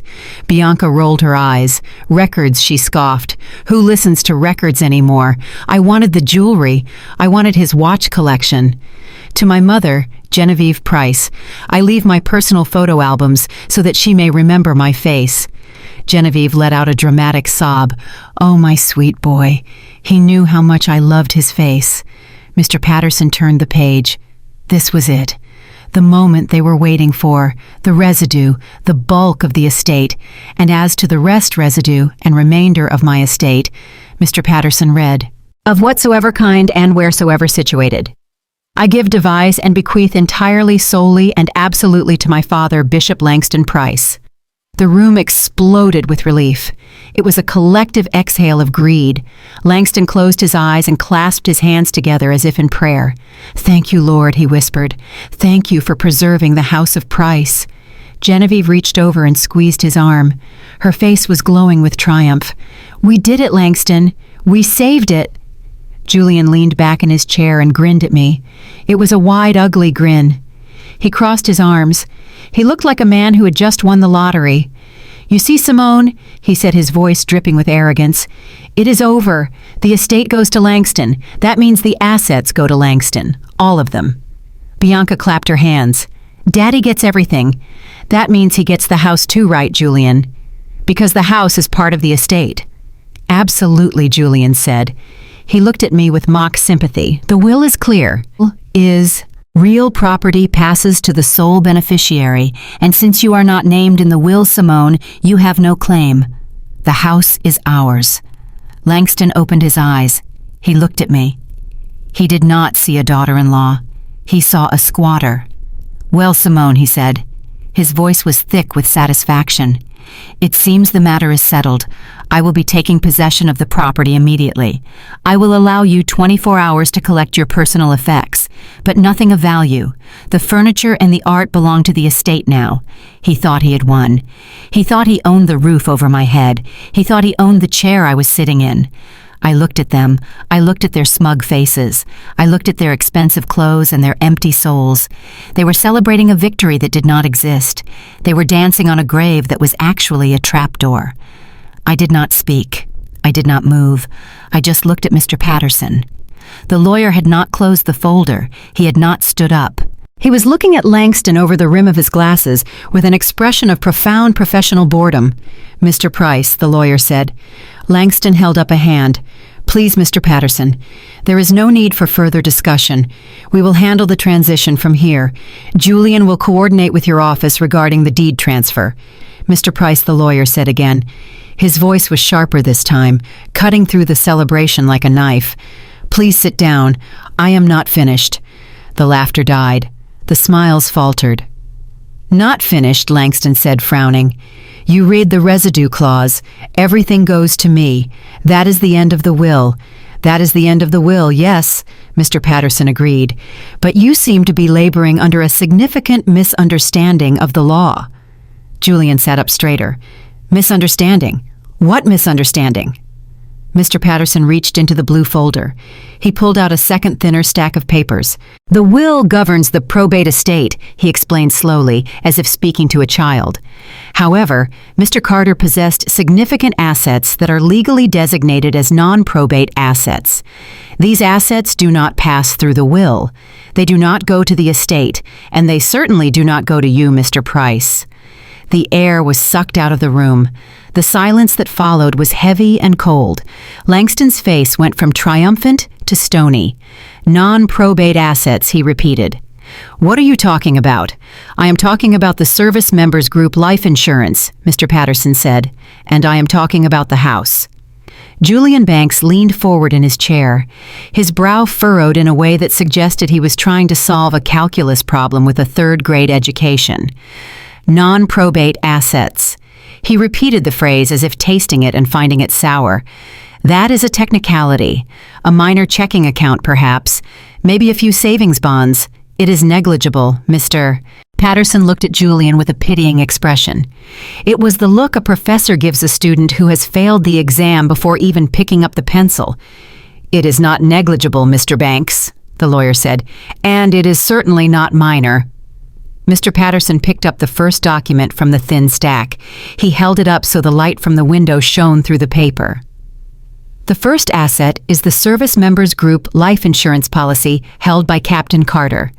As an active duty officer who died during his service commission, he held the maximum coverage allowed by federal law. The room went very quiet. Even Bianca stopped checking her reflection in her compact mirror. The word insurance hung in the air like the scent of fresh blood in shark-infested waters. "How much?" Bianca asked. Her voice was breathless. "How much is it?" Mr. Patterson looked down at the paper. "The death benefit is $500,000. Genevieve gasped. Her hand flew to her chest, clutching her pearls so tight I thought the string might snap. $500,000, she whispered. Oh my God. That is a fortune. Langston, think of what we could do. Think of the fleet repairs. Think of the club dues. Langston sat up straighter. The gray pallor of his skin was replaced by a flush of excitement. $500,000. It was the lifeline he had been praying for. I could see the calculations running behind his eyes. He was already spending the money. He was already saving his crumbling empire. He cleared his throat. Yes. Well, as the executor and sole beneficiary of the estate, I will ensure these funds are managed responsibly. We will set up a trust. We will honor Dante's memory by reinvesting in the family business. Mr. Patterson did not lower the paper. He simply shook his head. I am afraid you are mistaken, Mr. Price. The SGLI is a federal contract. It is not governed by state probate laws. The proceeds do not go to the estate. They bypass the will entirely and are paid directly to the designated beneficiary named on this form. Langston froze. His smile died a slow, painful death. Beneficiary, he whispered. But I am his father. I am the patriarch. Surely he named me. Or me. Genevieve added, her voice trembling. His mother. He always loved his mother best. Mr. Patterson adjusted his glasses. He looked at the form. The designation was updated 3 months ago, just before Captain Carter's final deployment. The sole primary beneficiary listed to receive 100% of the benefit is his wife, Mrs. Simone Carter. The silence that followed was not the silence of peace. It was the silence of a bomb that had just detonated and sucked all the oxygen out of the room. No, Bianca screamed. It was a raw, ugly sound. She stood up so fast her chair tipped over and crashed onto the floor. No, that is a lie. That is a lie, she shrieked. $500,000. To her, to this gold digger. She tricked him. She forced him to sign it. Daddy, she stole our money. Langston did not scream. He did not move. He just stared at me. His eyes were burning with a hatred so pure it felt physical. He looked at me as if I were a thief who had broken into his home and stolen the silver. But I was not a thief. I was a wife. Mr. Patterson ignored Bianca's tantrum. He slid the paper across the mahogany table. It glided over the polished wood and stopped perfectly in front of me. I placed my hand on it. It felt cool under my palm. $500,000. It was not just money. It was freedom. It was the sword Dante had left me to fight the dragon. This is a mistake, Julian stammered. He was sweating now. Beads of perspiration were forming on his upper lip. We will contest this. We will sue. Undue influence. Coercion. We will tie this up in court for years. You will do no such thing. Mr. Patterson said, his voice cutting like a razor. It is a federal designation. It is ironclad. The check has already been issued. He turned back to the folder. And now regarding the second non-probate asset, the real property located at 427 Juniper Rise. Langston slammed his hand on the table. Enough, he roared. The insurance is one thing, but the house is mine. You saw the deed. Julian showed the police the deed. I am the guarantor. Mr. Patterson sighed. He looked at Julian with profound disappointment. Mr. Banks, you showed the police a deed from 5 years ago. You conveniently forgot to check for updated filings. He pulled out the final document. It was a copy of the title Dante and I had signed 2 years ago.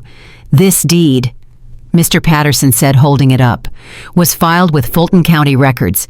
It establishes the property as a joint tenancy with right of survivorship. Do you know what that means, Mr. Banks? Julian opened his mouth, but no sound came out. He looked like a fish gasping for air on a dock.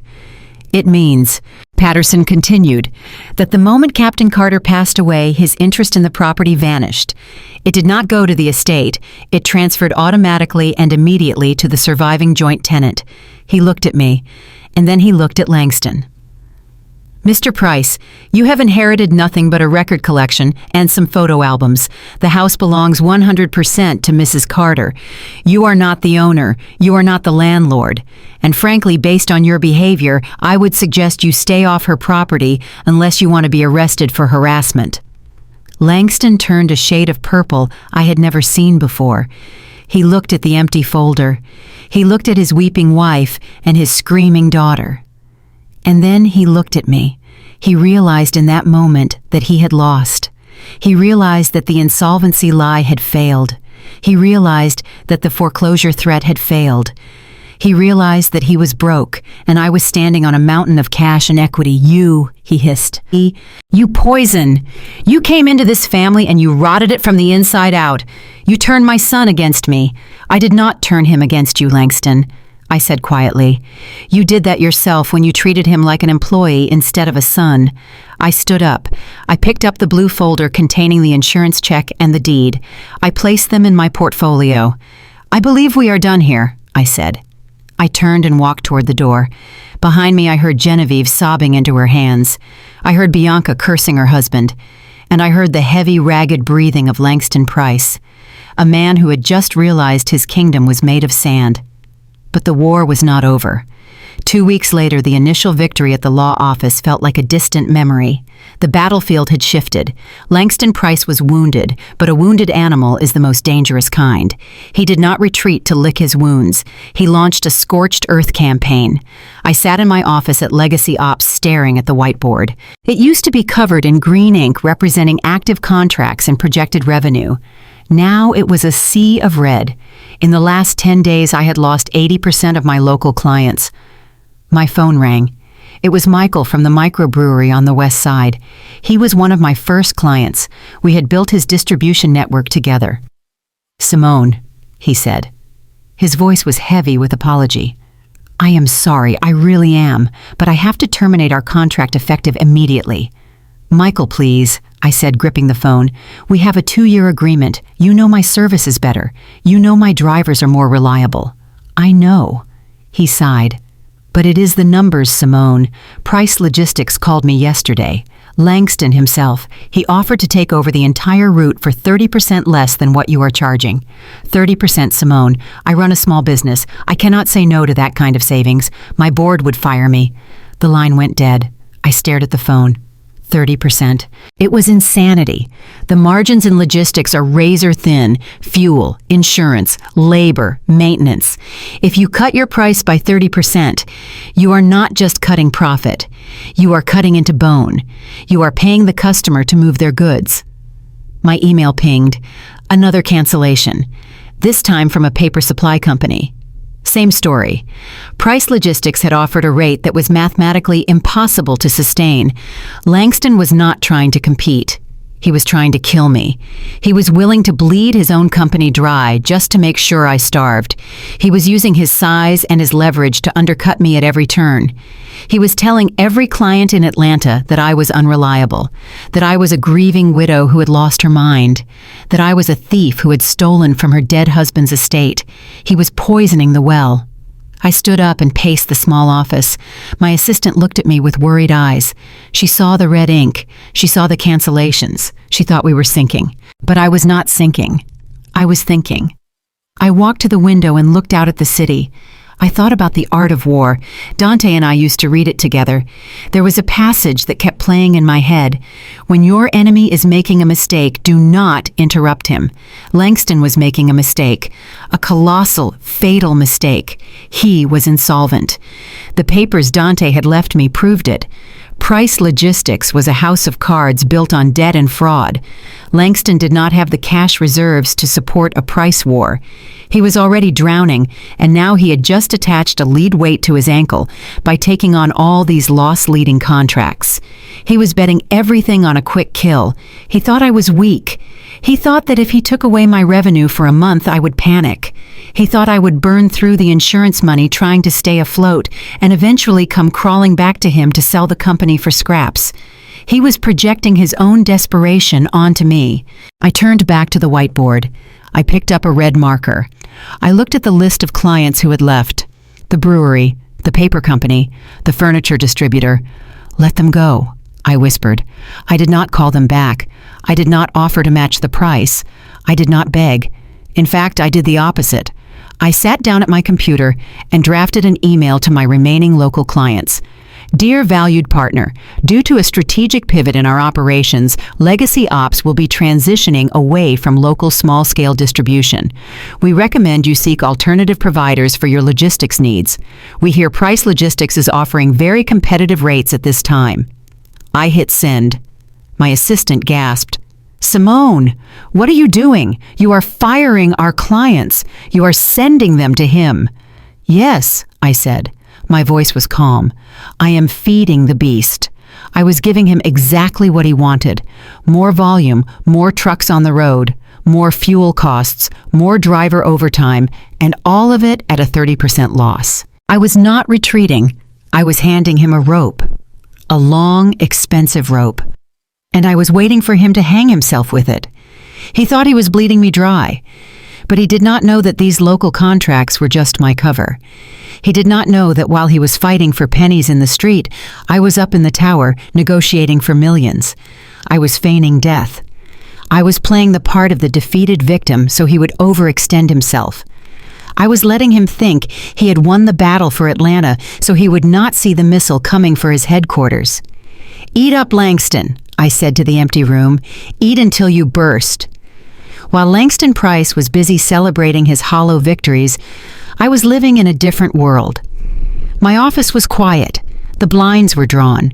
The only light came from my 3 monitors, which were glowing with the seal of the United States Department of Defense. The world saw a grieving widow losing her business. The bank saw a shrinking revenue stream. But the federal government saw something else. They saw a veteran-owned small business. They saw a company with a pristine safety record.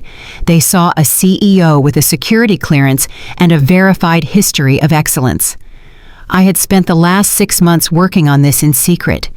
Dante had helped me with the initial paperwork before he died. He had been so proud. "This is the big leagues, Moni," he had said. "This is where we leave them behind." I looked at the document on the center screen. It was the final award notification. Contract number HQ 499-2024. Scope of work: Strategic Transport and Logistics Management for Fort Benning and Fort Stewart. Ground Transport, Non-Ordnance Supply Chain. Secure Cargo. Duration: 5 years. Value: $8,400,000. I stared at the number. $8 million. It was more money than Langston Price had made in his entire life. It was recession-proof. It was guaranteed by the Treasury of the United States. And it was ironclad. Langston could not undercut this price. He could not steal this client. He could not badmouth me to the Pentagon. He was a civilian with a messy balance sheet and a history of fraud. I was a vetted partner of the military-industrial complex. I picked up the silver frame on my desk, the photo of Dante. I wished he were here to see it. I wished I could pop a bottle of champagne and dance with him in the kitchen. But the silence in the room reminded me of the price I had paid for this victory.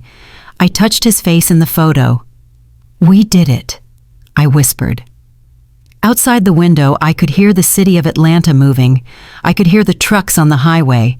Some of them were Price Logistics trucks carrying cargo at a loss, carrying the weight of Langston's ego. I looked at the date on the contract. It was effective immediately. The funds would be released into my account within 48 hours, and once that money hit, once Legacy Ops was officially capitalized with $8 million, I would no longer be just a logistics company. I would be a financial institution. I opened the file Dante had stolen from his father's server. The red ink, the loans, the dates.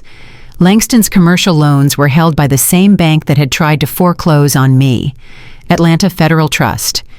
I picked up the phone and dialed my contact at the Department of Defense. "Captain Miller, this is Simone Carter. I am confirming receipt of the award notification. Yes, we are ready to mobilize." I hung up the phone and leaned back in my chair. The preparation was complete. The trap was set. Langston had eaten the bait. He was bloated with bad debt and losing contracts. He was celebrating my demise while standing on a trap door. And I had my hand on the lever. It was time to pull it. The silence in my office was broken not by a knock, but by the sound of the front door swinging open with an arrogant force. I did not look up from my desk immediately. I finished highlighting a row on my spreadsheet. I took a sip of my lukewarm coffee. Only then did I raise my eyes to look at the intruders. It was Julian and Bianca. Of course it was. They stood in the doorway of my modest office suite like royalty visiting a slum. Bianca was wearing a cream-colored cashmere coat that probably cost more than the monthly rent for this entire building. Her hair was laid to perfection, and her makeup was flawless, but her face was twisted into a mask of profound distaste. She looked around at the functional metal filing cabinets and the whiteboard covered in red ink, and she wrinkled her nose as if she smelled something rotting. Julian stood beside her, clutching his sleek leather briefcase. He wore a suit that was cut a little too slim and a watch that was a little too large. He was trying so hard to project the image of the high-powered financial wizard. He was trying to look like the masters of the universe he idolized on Wall Street. But standing there in my small office, he just looked like a man playing dress-up. "My God," Bianca said. Her voice dripped with scorn. "It is even sadder than I imagined. Is this it? Is this the empire you and Dante were building? It looks like a closet." She walked into the room, her heels clicking sharply on the linoleum floor. She ran a gloved finger over the edge of a chair and checked it for dust. Julian walked past me straight to the whiteboard. He tapped the red numbers with a manicured fingernail. "Tut, tut," he said. The sound was patronizing. "That is a lot of red, Simone. That looks terminal. The father-in-law is certainly making a statement, is he not?" "Get out," I said. My voice was low. I did not shout. I did not stand up. I just watched them with a detached curiosity. "You are trespassing." "Am I trespassing?" Julian asked, turning to face me with a fake smile. "Or am I performing an act of mercy?" "Mercy," Bianca laughed. It was a sharp, ugly sound. "That is a good one, Julian. Mercy. Daddy is a saint. He really is. After everything she did to steal that insurance money, he still wants to help her." Julian sat down in the chair opposite my desk without asking. He placed his briefcase on his lap and clicked the latches open. The sound echoed in the quiet room. "He has made his point," Simone, Julian said. "He has demonstrated quite clearly that you cannot and will not operate in this city without his approval. He has taken your clients. He has taken your roots. You are for all intents and purposes insolvent. Insolvent." There was that word again, the same lie he had told the bank. Only this time he believed it was true. He believed his own fabrication because he had spent the last 2 weeks watching Langston burn capital to make it true. He pulled a single piece of paper from his briefcase and slid it across the mahogany desk. It stopped right in front of me. "What is this?" I asked, looking at the document. "That," Julian said, leaning back and crossing his legs, "is the most generous offer you will ever receive. Langston has authorized me to buy out Legacy Ops, the name, the server, the desks, the whole sad affair. He is offering you $10,000 cash." $10,000. I stared at the paper. It was an insult. It was a slap in the face. $10,000 for the company I had built with my blood and sweat. $10,000 for the future Dante and I had dreamed of. It was barely enough to cover the fuel costs for a week. Bianca leaned forward, planting her hands on my desk. Her eyes were bright with venom. She was enjoying this. She lived for this. For 5 years she had hated me because I was smart. She had hated me because I was dark. She had hated me because I did not need her approval. And now she thought she was finally seeing me broken. "Take the deal, Simone," she hissed. "Take the $10,000 and get out. It is more than this dump is worth. It is certainly more than you are worth." She looked me up and down. Her gaze lingered on my simple suit. "You are done," she said. "You are bleeding out and you know it. Daddy cut your throat in the market and you are just too stupid to lie down and die. That $500,000 windfall you stole from the insurance, you will burn right through it trying to fight him. And when it is gone, you will have nothing." "She is right," Julian said. His voice took on that smooth, reasonable tone he used when he was mansplaining finance to women he considered his inferiors. He sounded like he was imitating the white bankers he played golf with. He adopted their cadence and their unearned confidence. "This is your exit ramp, Simone. This is your white flag. Take the $10,000. Take your blood money and get out of Atlanta. Go back to Bankhead. Go back to where you belong. You cannot win against Langston Price in his own city. It is simple economics." Bianca picked up a pen from my desk. "My pen." She tapped the signature line on the paper. "Sign it, Simone, $10,000. You can be on a bus to Alabama by nightfall. It is the best deal you are ever going to get." I looked at them. I looked at the two of them standing there gloating in their expensive clothes. And for the first time in weeks, I did not feel anger. I did not feel hate. I felt pity. I looked at Bianca, and I saw a woman who was so hollow she had to fill herself with designer labels and cruelty just to feel real. I saw a woman who had been raised to believe her value lay in her last name and her light skin. She was terrified of me because I had something she could never buy. I had substance. I looked at Julian, and I saw a parasite, a man who had attached himself to a host he thought was strong, a man who desperately wanted to be a king but was destined to always be a jester. They were so loud, they were so arrogant, and they were so incredibly stupid. They thought they were watching my execution. They had no idea they were standing in the blast zone of their own destruction. A sound escaped me. It was not a sob, it was not a sigh of defeat, it was a laugh. A small, dry, cold laugh. Bianca's sneer faltered. She looked at Julian, confused. "What is so funny?" she demanded. "Did you finally lose your mind?" "Funny," I said, shaking my head. I finally looked up from the insulting piece of paper and met Julian's eyes. "Oh no, Julian, it is not funny. It is pathetic." I pushed the paper back across the desk toward him. "You really have no idea what you are doing, do you? Either of you." Julian's smile tightened. "I know I am offering you $10,000 for a company that as of this morning has 0 clients and 0 income. It is an act of charity." "Charity," I repeated. I stood up. I felt a strange calm settle over me. It was the calm of the general who has just given the order to fire. "You think this 30% discount is a power move?" I said, walking around the desk. "You think Langston is a king bleeding me dry. You think he is strong." I stopped in front of the whiteboard. I looked at the red ink. To them it looked like failure. To me it looked like a trap that had been sprung perfectly. "Your father-in-law is not strong, Julian. He is desperate. He is not bleeding me dry. He is hemorrhaging. He has been bankrupt on paper for 6 months. He is not attacking me. He is panicking." Julian's face went stiff. "That is a ridiculous, slanderous lie. Price Logistics is an empire."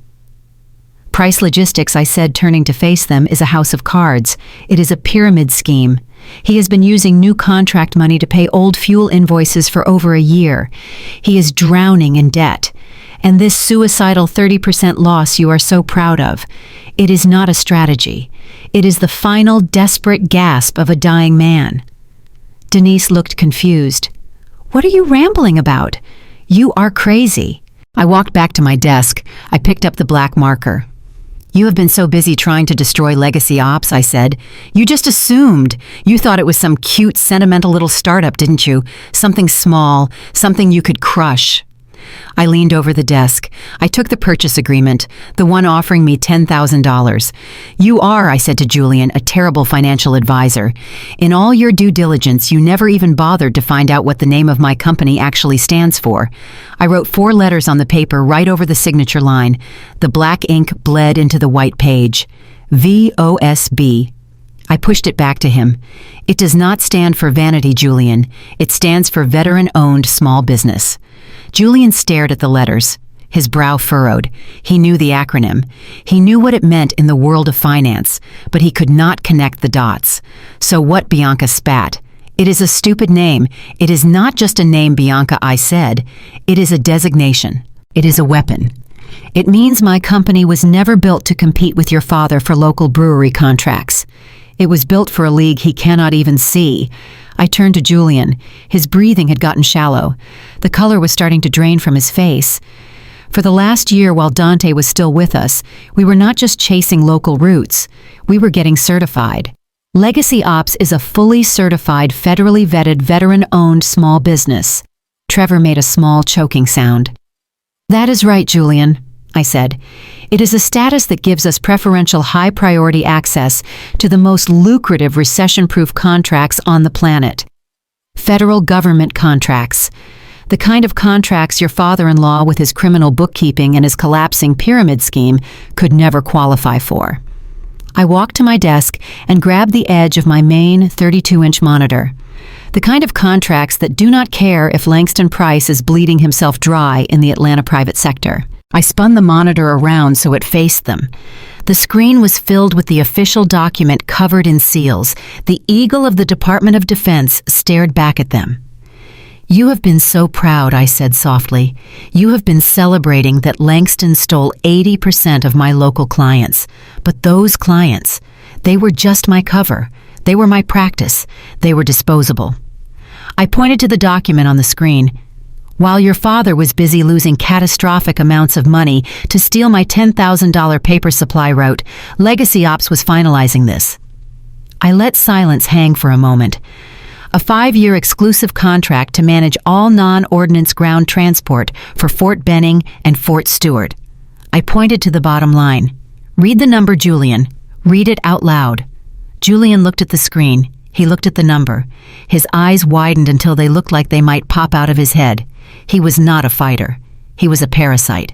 And he had just realized in one horrifying moment that he had attached his entire future to a rotting corpse while trying to kill the only healthy host in the room. 8, he whispered. 8 million. Bianca looked from Julian to the screen. Her mouth hung open.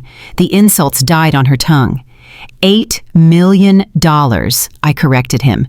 $8,400,000 to be precise.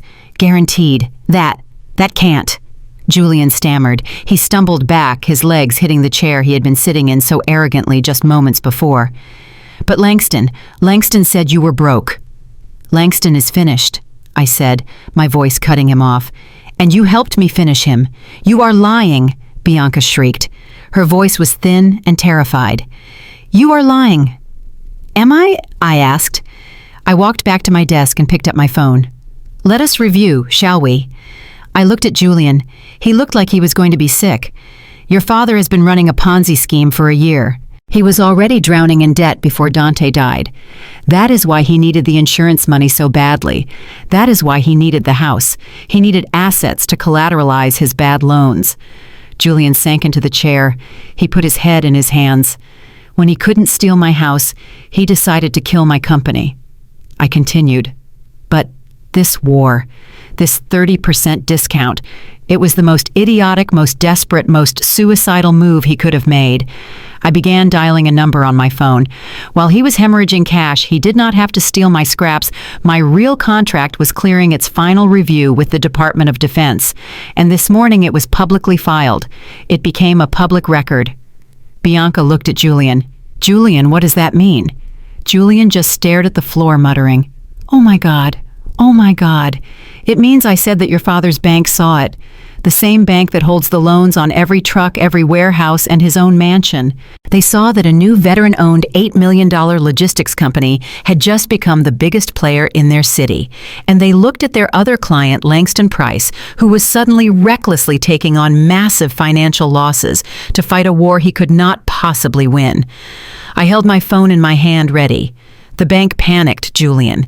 They finally saw the pyramid scheme. They saw the house of cards for what it was. And at 10 o'clock this morning, they called his loans. All of them.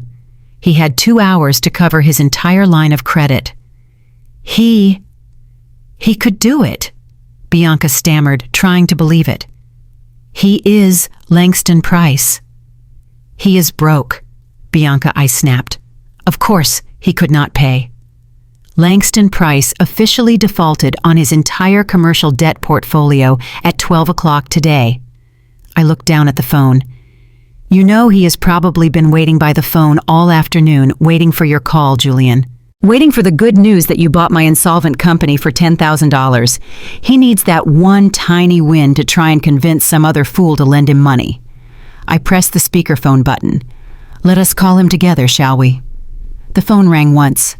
It rang twice. The sound was amplified by the speakerphone filling the silent office with a rhythmic mechanical tension. Julian sat frozen in the chair. His mouth was opening and closing like a fish that had been thrown onto dry land. Bianca was staring at the phone with wide, terrified eyes. She knew her father. She knew that if he was answering this call, it was because he was desperate. He was waiting for a lifeline. Langston's voice exploded from the speaker. It was a bark, a desperate, angry demand. "Julian, where have you been? Did she sign it? Is it done? Tell me it is done." Julian did not answer. He could not answer. He was paralyzed by the realization of his own incompetence. I leaned forward toward the phone. I did not raise my voice. I spoke with the calm, absolute authority of a woman who holds the nuclear codes. "Hello, Langston. This is not Julian. This is Simone." The silence on the other end was instantaneous and heavy. I could hear his breathing. It was ragged and shallow. It was the breathing of a man who was watching the water rise above his chin. "You," he finally whispered. The venom was still there, but it was weak. It was diluted by fear. "What are you doing on this line? Put Julian on. I do not want to speak to you." "I am afraid Julian is incapacitated at the moment," I said. "He is currently having a panic attack in my guest chair, but I'm calling to give you an answer regarding the offer." There was a pause. A flicker of hope ignited in his voice. "You signed it," he said. "You took the $10,000. Good. You finally showed some sense, girl. Bring the papers to the office immediately. I need to show them to the bank. I need to show them I have acquired the asset." I looked at the purchase agreement on my desk, the one with VOSB scrawled across it in black marker. "The offer is rejected, Langston," I said. My voice was ice. "What?" he roared. "You stupid, ungrateful little... You are broke. You are insolvent. You have nothing. I have a counteroffer." I continued, cutting him off. "I just heard the terrible news about your default. It is such a shame. Atlanta Federal Trust was very upset about your bad debt. They were so upset that they decided to liquidate your portfolio this afternoon. They auctioned off your entire commercial debt. Every truck, every warehouse, the mortgage on the headquarters, even the secondary lien on your personal residence." I let the words hang in the air for 3 seconds. Denise was crying now. Silent tears streamed down her face, ruining her perfect makeup. She shook her head back and forth, begging me with her eyes to stop. "Who?" Langston's voice was a dead hollow sound. "Who bought it?" "Legacy Ops did," I said. "Or as you will come to know us, Ironclad Military Logistics, an $8 million federally backed corporation. We bought it all, Langston. We bought it for pennies on the dollar." "No," he whispered. "No, that is impossible. You cannot." "I am your bank now, Langston," I said. "I own every cent you owe. I own the chair you are sitting in. I own the fleet you used to try and crush me. And unlike the bank, I am not willing to renegotiate. I am not willing to extend your terms." I stood up and leaned over the phone, my voice dropping to a lethal whisper. "You said business is business and family is family. You said the law would make it clear which is which. Well, the law is very clear. I am not your daughter-in-law. I am not family. I am your creditor, and I am calling the loan. Please." Langston's voice cracked. It was a sound I never thought I would hear. The great Bishop Langston Price was begging. "Simone, please, we can work this out. The legacy, Dante's legacy." "Dante's legacy is safe," I said. "It is safe with me. You lost the right to speak his name when you stole from him. I am foreclosing Langston. I am seizing the assets. You have 24 hours to vacate the premises." I reached for the button to end the call. "Checkmate," I whispered. I disconnected the line. The room was silent except for the sound of Bianca sobbing. Julian was rocking back and forth in his chair, staring at nothing. "Get out," I said to them. I did not look up. I went back to my spreadsheet. Get out of my building. 1 month later, the Atlanta air was crisp and cold. The sky was a brilliant hard blue. It shone directly on the large, gaudy gold leaf lettering of the Price Logistics sign on the side of the brick headquarters. And then the sunlight glinted off the crowbar. There was a high-pitched scream of metal tearing from brick. It sounded like a wounded animal. The giant letter P tilted sideways, held only by a single rusted bolt. A construction crane high above whirred, taking up the slack on its harness. Down on the street, on the public sidewalk across from the building they had once owned, the Price family stood. They looked small. They were not a dynasty. They were not the black elite. They were a scattered, broken group of refugees standing in the cold. Langston Price stood apart from the others. His hands were rammed deep into the pockets of an old overcoat that looked 2 sizes too big for him now. He had lost weight. His face was gray and unshaven. He was not wearing one of his powerful tailored suits. He looked rumpled. He looked like an old man who had forgotten where he lived. He just stared up, unblinking, watching the sign being surgically removed from the skyline. Genevieve was weeping. It was not the performative lacy handkerchief sobbing of the lawyer's office. It was ugly, raw, choking sobs. Her makeup was ruined. Her hair was a mess. She looked old. Langston, she kept pleading, grabbing his arm. Langston, do something. Make them stop. Go in there and tell them who you are. Tell them this is your building. He did not answer. He did not even look at her. He just watched the letter P come loose and dangle in the air. Bianca was vibrating with a panic so intense it looked like a sickness. Her fur-trimmed coat was gone, replaced by a simple puffer jacket. She looked like a child who had lost her mother in a grocery store. "Daddy," she demanded, her voice a shrill squeak. "Daddy, why are you just standing here? Call the mayor. Call somebody." "Julian." She whirled on her husband. "Julian, you are the financial expert.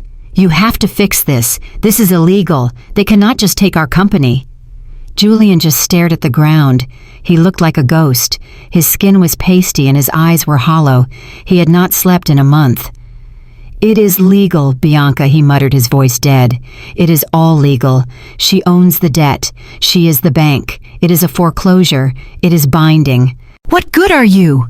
Bianca shrieked, slapping his arm. "What good have you ever been?" A man in a sharp suit holding a clipboard emerged from the building, ignoring them completely. He barked an order to the crane operator. "Easy.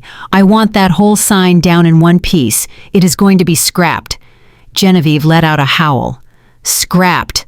Langston, he is scrapping your name." A sheriff's deputy who had been standing by to keep the peace finally walked over to them. He was not unkind, but his voice was firm. "Folks, I need you to move along. You cannot stand here blocking the sidewalk. Move along." Langston finally spoke. His voice was not a boom. It was a dry, cracking rasp. "That is my building. That was my life. I know who you are, sir." The deputy said, his face impassive. "And I have a legal order here. The new creditor, Legacy Ops, has taken possession. You are officially trespassing if you step on that pavement." As he spoke, a black Mercedes sedan pulled to the curb. It was sleek and ominous. The back door opened. Mr. Patterson stepped out. He was not the neutral administrator of the will anymore. He was wearing a sharkskin suit. He was my lawyer, and he was here to finish the job. He adjusted his cuffs and walked past Genevieve and Langston as if they were simply part of the landscaping. He stopped directly in front of the trembling, cornered Julian. "Mr. Julian Banks," Patterson said. His voice cut through the noise of the construction like a scalpel. He opened his fine leather briefcase and pulled out a thick-bound document. It was much thicker than an eviction notice. He did not hand it to Julian. He dropped it. It landed on the dirty sidewalk at Julian's feet with a heavy final thud. Julian stared at it, too afraid to touch it. "What? What is that?" "That Mr. Patterson said is a civil lawsuit for starters. My client, Mrs. Simone Carter and Legacy Ops, are suing you for tortious interference, slander of business, and commercial libel, specifically regarding the falsified profit and loss statements for her company that you provided to Atlanta Federal Trust." Bianca stopped hitting her husband. Her head snapped toward the lawyer. Her face was a mask of confusion. "What? Julian, what is he talking about?" "Oh, but that is the minor part." Patterson continued, his voice devoid of all emotion.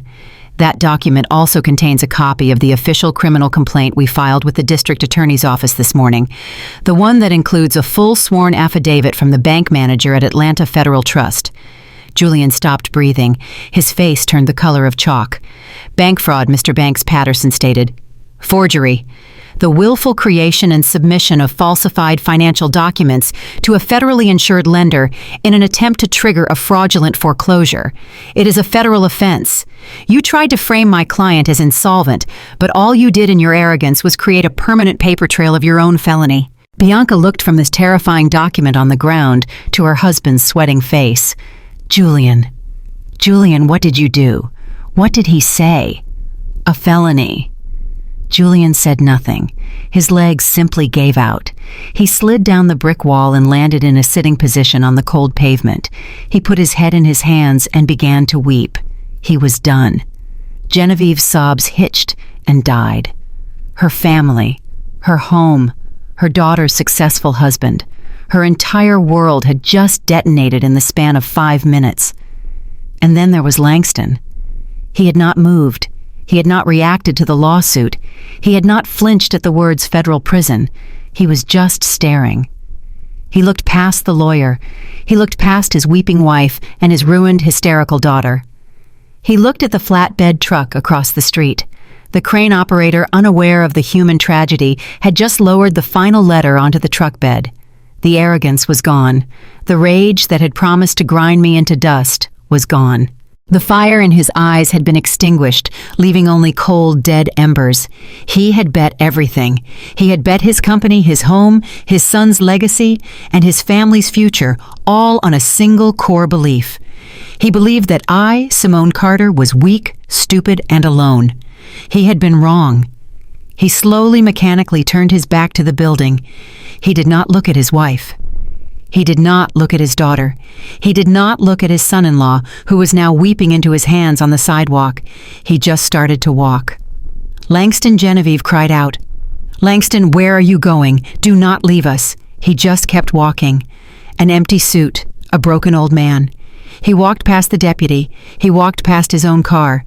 He just kept going down the street, an erased man with nowhere left to go. The drive to 14 Gable Ridge Drive was a journey through the geography of exclusion. This was the neighborhood where the Prices had held court for 40 years. It was a neighborhood of manicured lawns and wrought iron gates and silence. It was the kind of place where people like me were only allowed to enter through the service entrance. I drove my car up the winding driveway. The house loomed ahead. It was a massive brick colonial structure with white pillars that looked like teeth. It was designed to intimidate. It was designed to make you feel small. But as I put the car in park, I did not feel small. I felt precise. I stepped out of the vehicle. The air was still cold, but the sun was high. Beside me stood the deputy who had overseen the removal of the sign at the headquarters. He held a clipboard. He looked uncomfortable. He knew that evicting an elderly couple from their ancestral home was grim business, but he also knew the law. And the law was entirely on my side. Langston and Genevieve were waiting on the front porch. They had been served the 24-hour notice yesterday. They knew we were coming. Langston stood in this doorway. He was wearing a cardigan and slacks. He looked stripped of his armor. Without his suit, without his desk, and without his title, he was just an angry old man standing on a porch he no longer owned. Genevieve sat on a wicker chair. She was not crying anymore. She looked shell-shocked. She looked like a woman who had woken up in a foreign country where she did not speak the language. Langston watched me walk up the steps. His eyes tracked me with a mixture of loathing and disbelief. He still could not process it. He could not understand how the laws of physics had inverted. In his world, men like him ate women like me. "You have some nerve coming here, Simone," he said. His voice was a rasp. "This is my home. I built this house. I raised my son in this house. You leveraged this house." "Langston," I said. I stopped at the bottom of the steps. I did not need to shout. My voice carried perfectly in the quiet air. "You used this house as collateral for a loan you knew you could not pay. You gambled it away. I gambled to save the legacy," he spat. "You gambled to save your ego," I corrected him. "And you lost." The deputy stepped forward. "Mr. Price, Mrs. Price, the eviction notice is effective as of 12 noon today. That was 10 minutes ago. We need you to vacate the premises." Genevieve stood up. She walked to the railing. She looked down at me. Her face was crumpled. "Simone, please," she said. Her voice was thin and desperate. "Where are we supposed to go? This is our life, All my things are here. My china, my linens, my memories. You cannot just throw us out. We are family. Dante was my son. I looked at her. I looked at the woman who had made my life a misery for 5 years. I looked at the woman who had whispered insults about my hair and my skin. I looked at the woman who had manipulated her son until his heart gave out. And suddenly I saw the chain. I saw the invisible iron chain of abuse that ran through this family. I saw how Langston bullied Genevieve. I saw how Genevieve bullied Dante. I saw how Bianca bullied Julian. It was a cycle of toxicity that they called love. They fed on each other. They demanded loyalty but gave nothing but criticism. They used the word family as a weapon to silence dissent. For a moment, I felt the urge to be kind, the urge to be the bigger person, the urge to say they could stay for a week. It was the instinct of a woman raised to be a caretaker. But then I remembered the pink eviction notice on my mother's door. I remembered Langston's promise to grind me into dust. I remembered Julian drilling my lock in the rain. If I showed them mercy now, I would not be ending the war. I would be prolonging it. I would be inviting the parasite back into the host. Breaking a curse requires a sledgehammer, not a handshake. Toxic family is not family, Genevieve, I said. It is just biology. And you spent your biological capital a long time ago. I walked up the steps until I was standing eye to eye with Langston. He smelled of old scotch and fear. You asked for respect, I said to him. You demanded it. You thought respect was something you were owed because you were a man and because you were a price. But respect is not a gift, Langston. It is a currency. It must be earned. And you are bankrupt. I turned to the deputy. Officer, please escort them to their vehicle. They can contact my lawyer to arrange for a moving company to collect their personal effects from storage. But they cannot enter the house. Langston trembled. His hands clenched into fists at his sides. For a second, I thought he might strike me. I saw the violence in his eyes, but he saw something in mine that stopped him. He saw the general. He saw the woman who had outmaneuvered him at every turn. He realized that if he touched me, he would not just lose his house, he would lose his freedom. He deflated. The air went out of him. He turned to Genevieve. "Come on, Ginny," he muttered. He took her arm. They walked down the steps. They walked past me without looking. They walked past the Mercedes. They got into an old sedan that belonged to Bianca. I stood on the porch. I watched them drive away. I watched the car disappear around the bend of the long driveway. I expected to feel triumph. I expected to feel a surge of joy. But I did not. I felt light. I felt a weight lifting off my shoulders that I did not know I had been carrying. The weight of their expectations, the weight of their judgment, the weight of Dante's pain. I turned and looked at the front door. It was a massive double door made of oak. I did not go inside. I did not want to go inside. I had no interest in living in their museum of pretension. I would sell this house. I would sell the chandeliers and the heavy drapes and the antique furniture. I would take the money and I would invest it in something real. I took the keys from the deputy. "Thank you, officer," I said. I locked the door. I walked back to my car. I left the Price mansion silent and empty behind me. The curse was broken. Not because I destroyed them, but because I refused to let them destroy me. 1 week later, the transformation was complete. The elevator doors opened onto the top floor of the building that used to be the headquarters of Price Logistics. The smell of stale cigar smoke and old carpet was gone. It had been replaced by the clean scent of fresh paint and possibilities. I walked across the polished concrete floor. The heavy velvet curtains that Langston had used to block out the world were gone. I had ordered them removed on the first day. Now the floor-to-ceiling windows let the Atlanta sunlight flood the space. The city stretched out below me, a sprawling grid of commerce and movement. The office was open. The walls that had separated the executives from the workers had been knocked down. It was a space designed for collaboration, not intimidation. But at the far end, there was still one private office, the office of the CEO. I walked toward it. The glass door bore the new logo, a shield and a phoenix rising. Below it were the words, "Legacy Ops." I pushed the door open. The massive mahogany desk was still there. It was the only piece of furniture I had kept. I wanted it. I wanted it not as a trophy, but as a reminder. I wanted to remember the man who used to sit behind it and the mistakes he made. I wanted to remember that power without integrity is just a house of cards. I walked around the desk. I placed my leather portfolio on the surface. I opened it and took out a single object. It was the silver-framed photo of Dante. I had replaced the glass. I had polished the frame until it shone. I placed it on the corner of the desk facing me. I sat down. The chair was black leather. It was high-backed and imposing. It was Langston's chair. But as I settled into it, I adjusted the height. I adjusted the tilt. I made it fit me. I swiveled around to face the window.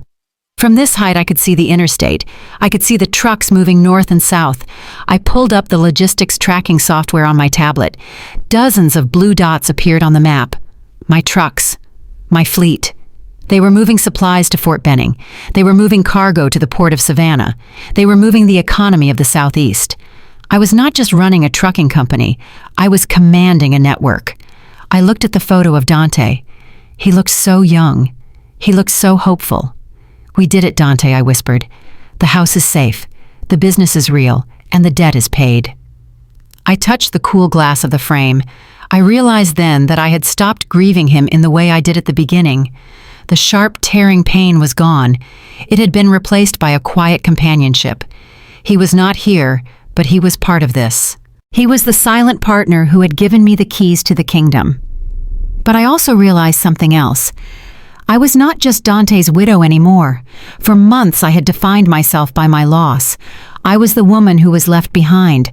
I was the woman who had to fight for scraps. But sitting in this chair looking out at the horizon, I knew that was no longer true. I was Simone Carter.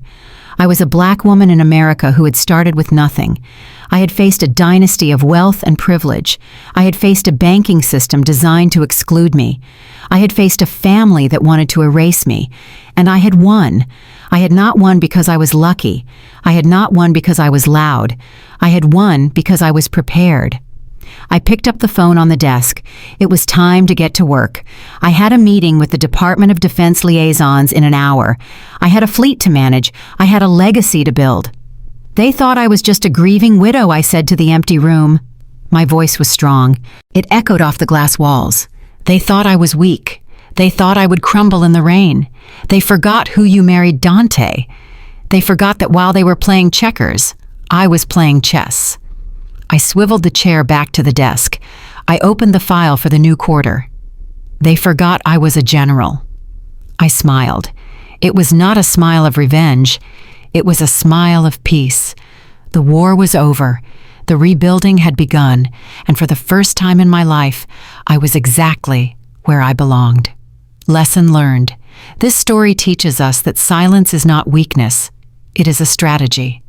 When people underestimate you based on your grief, your gender, or your background, do not waste energy trying to convince them otherwise.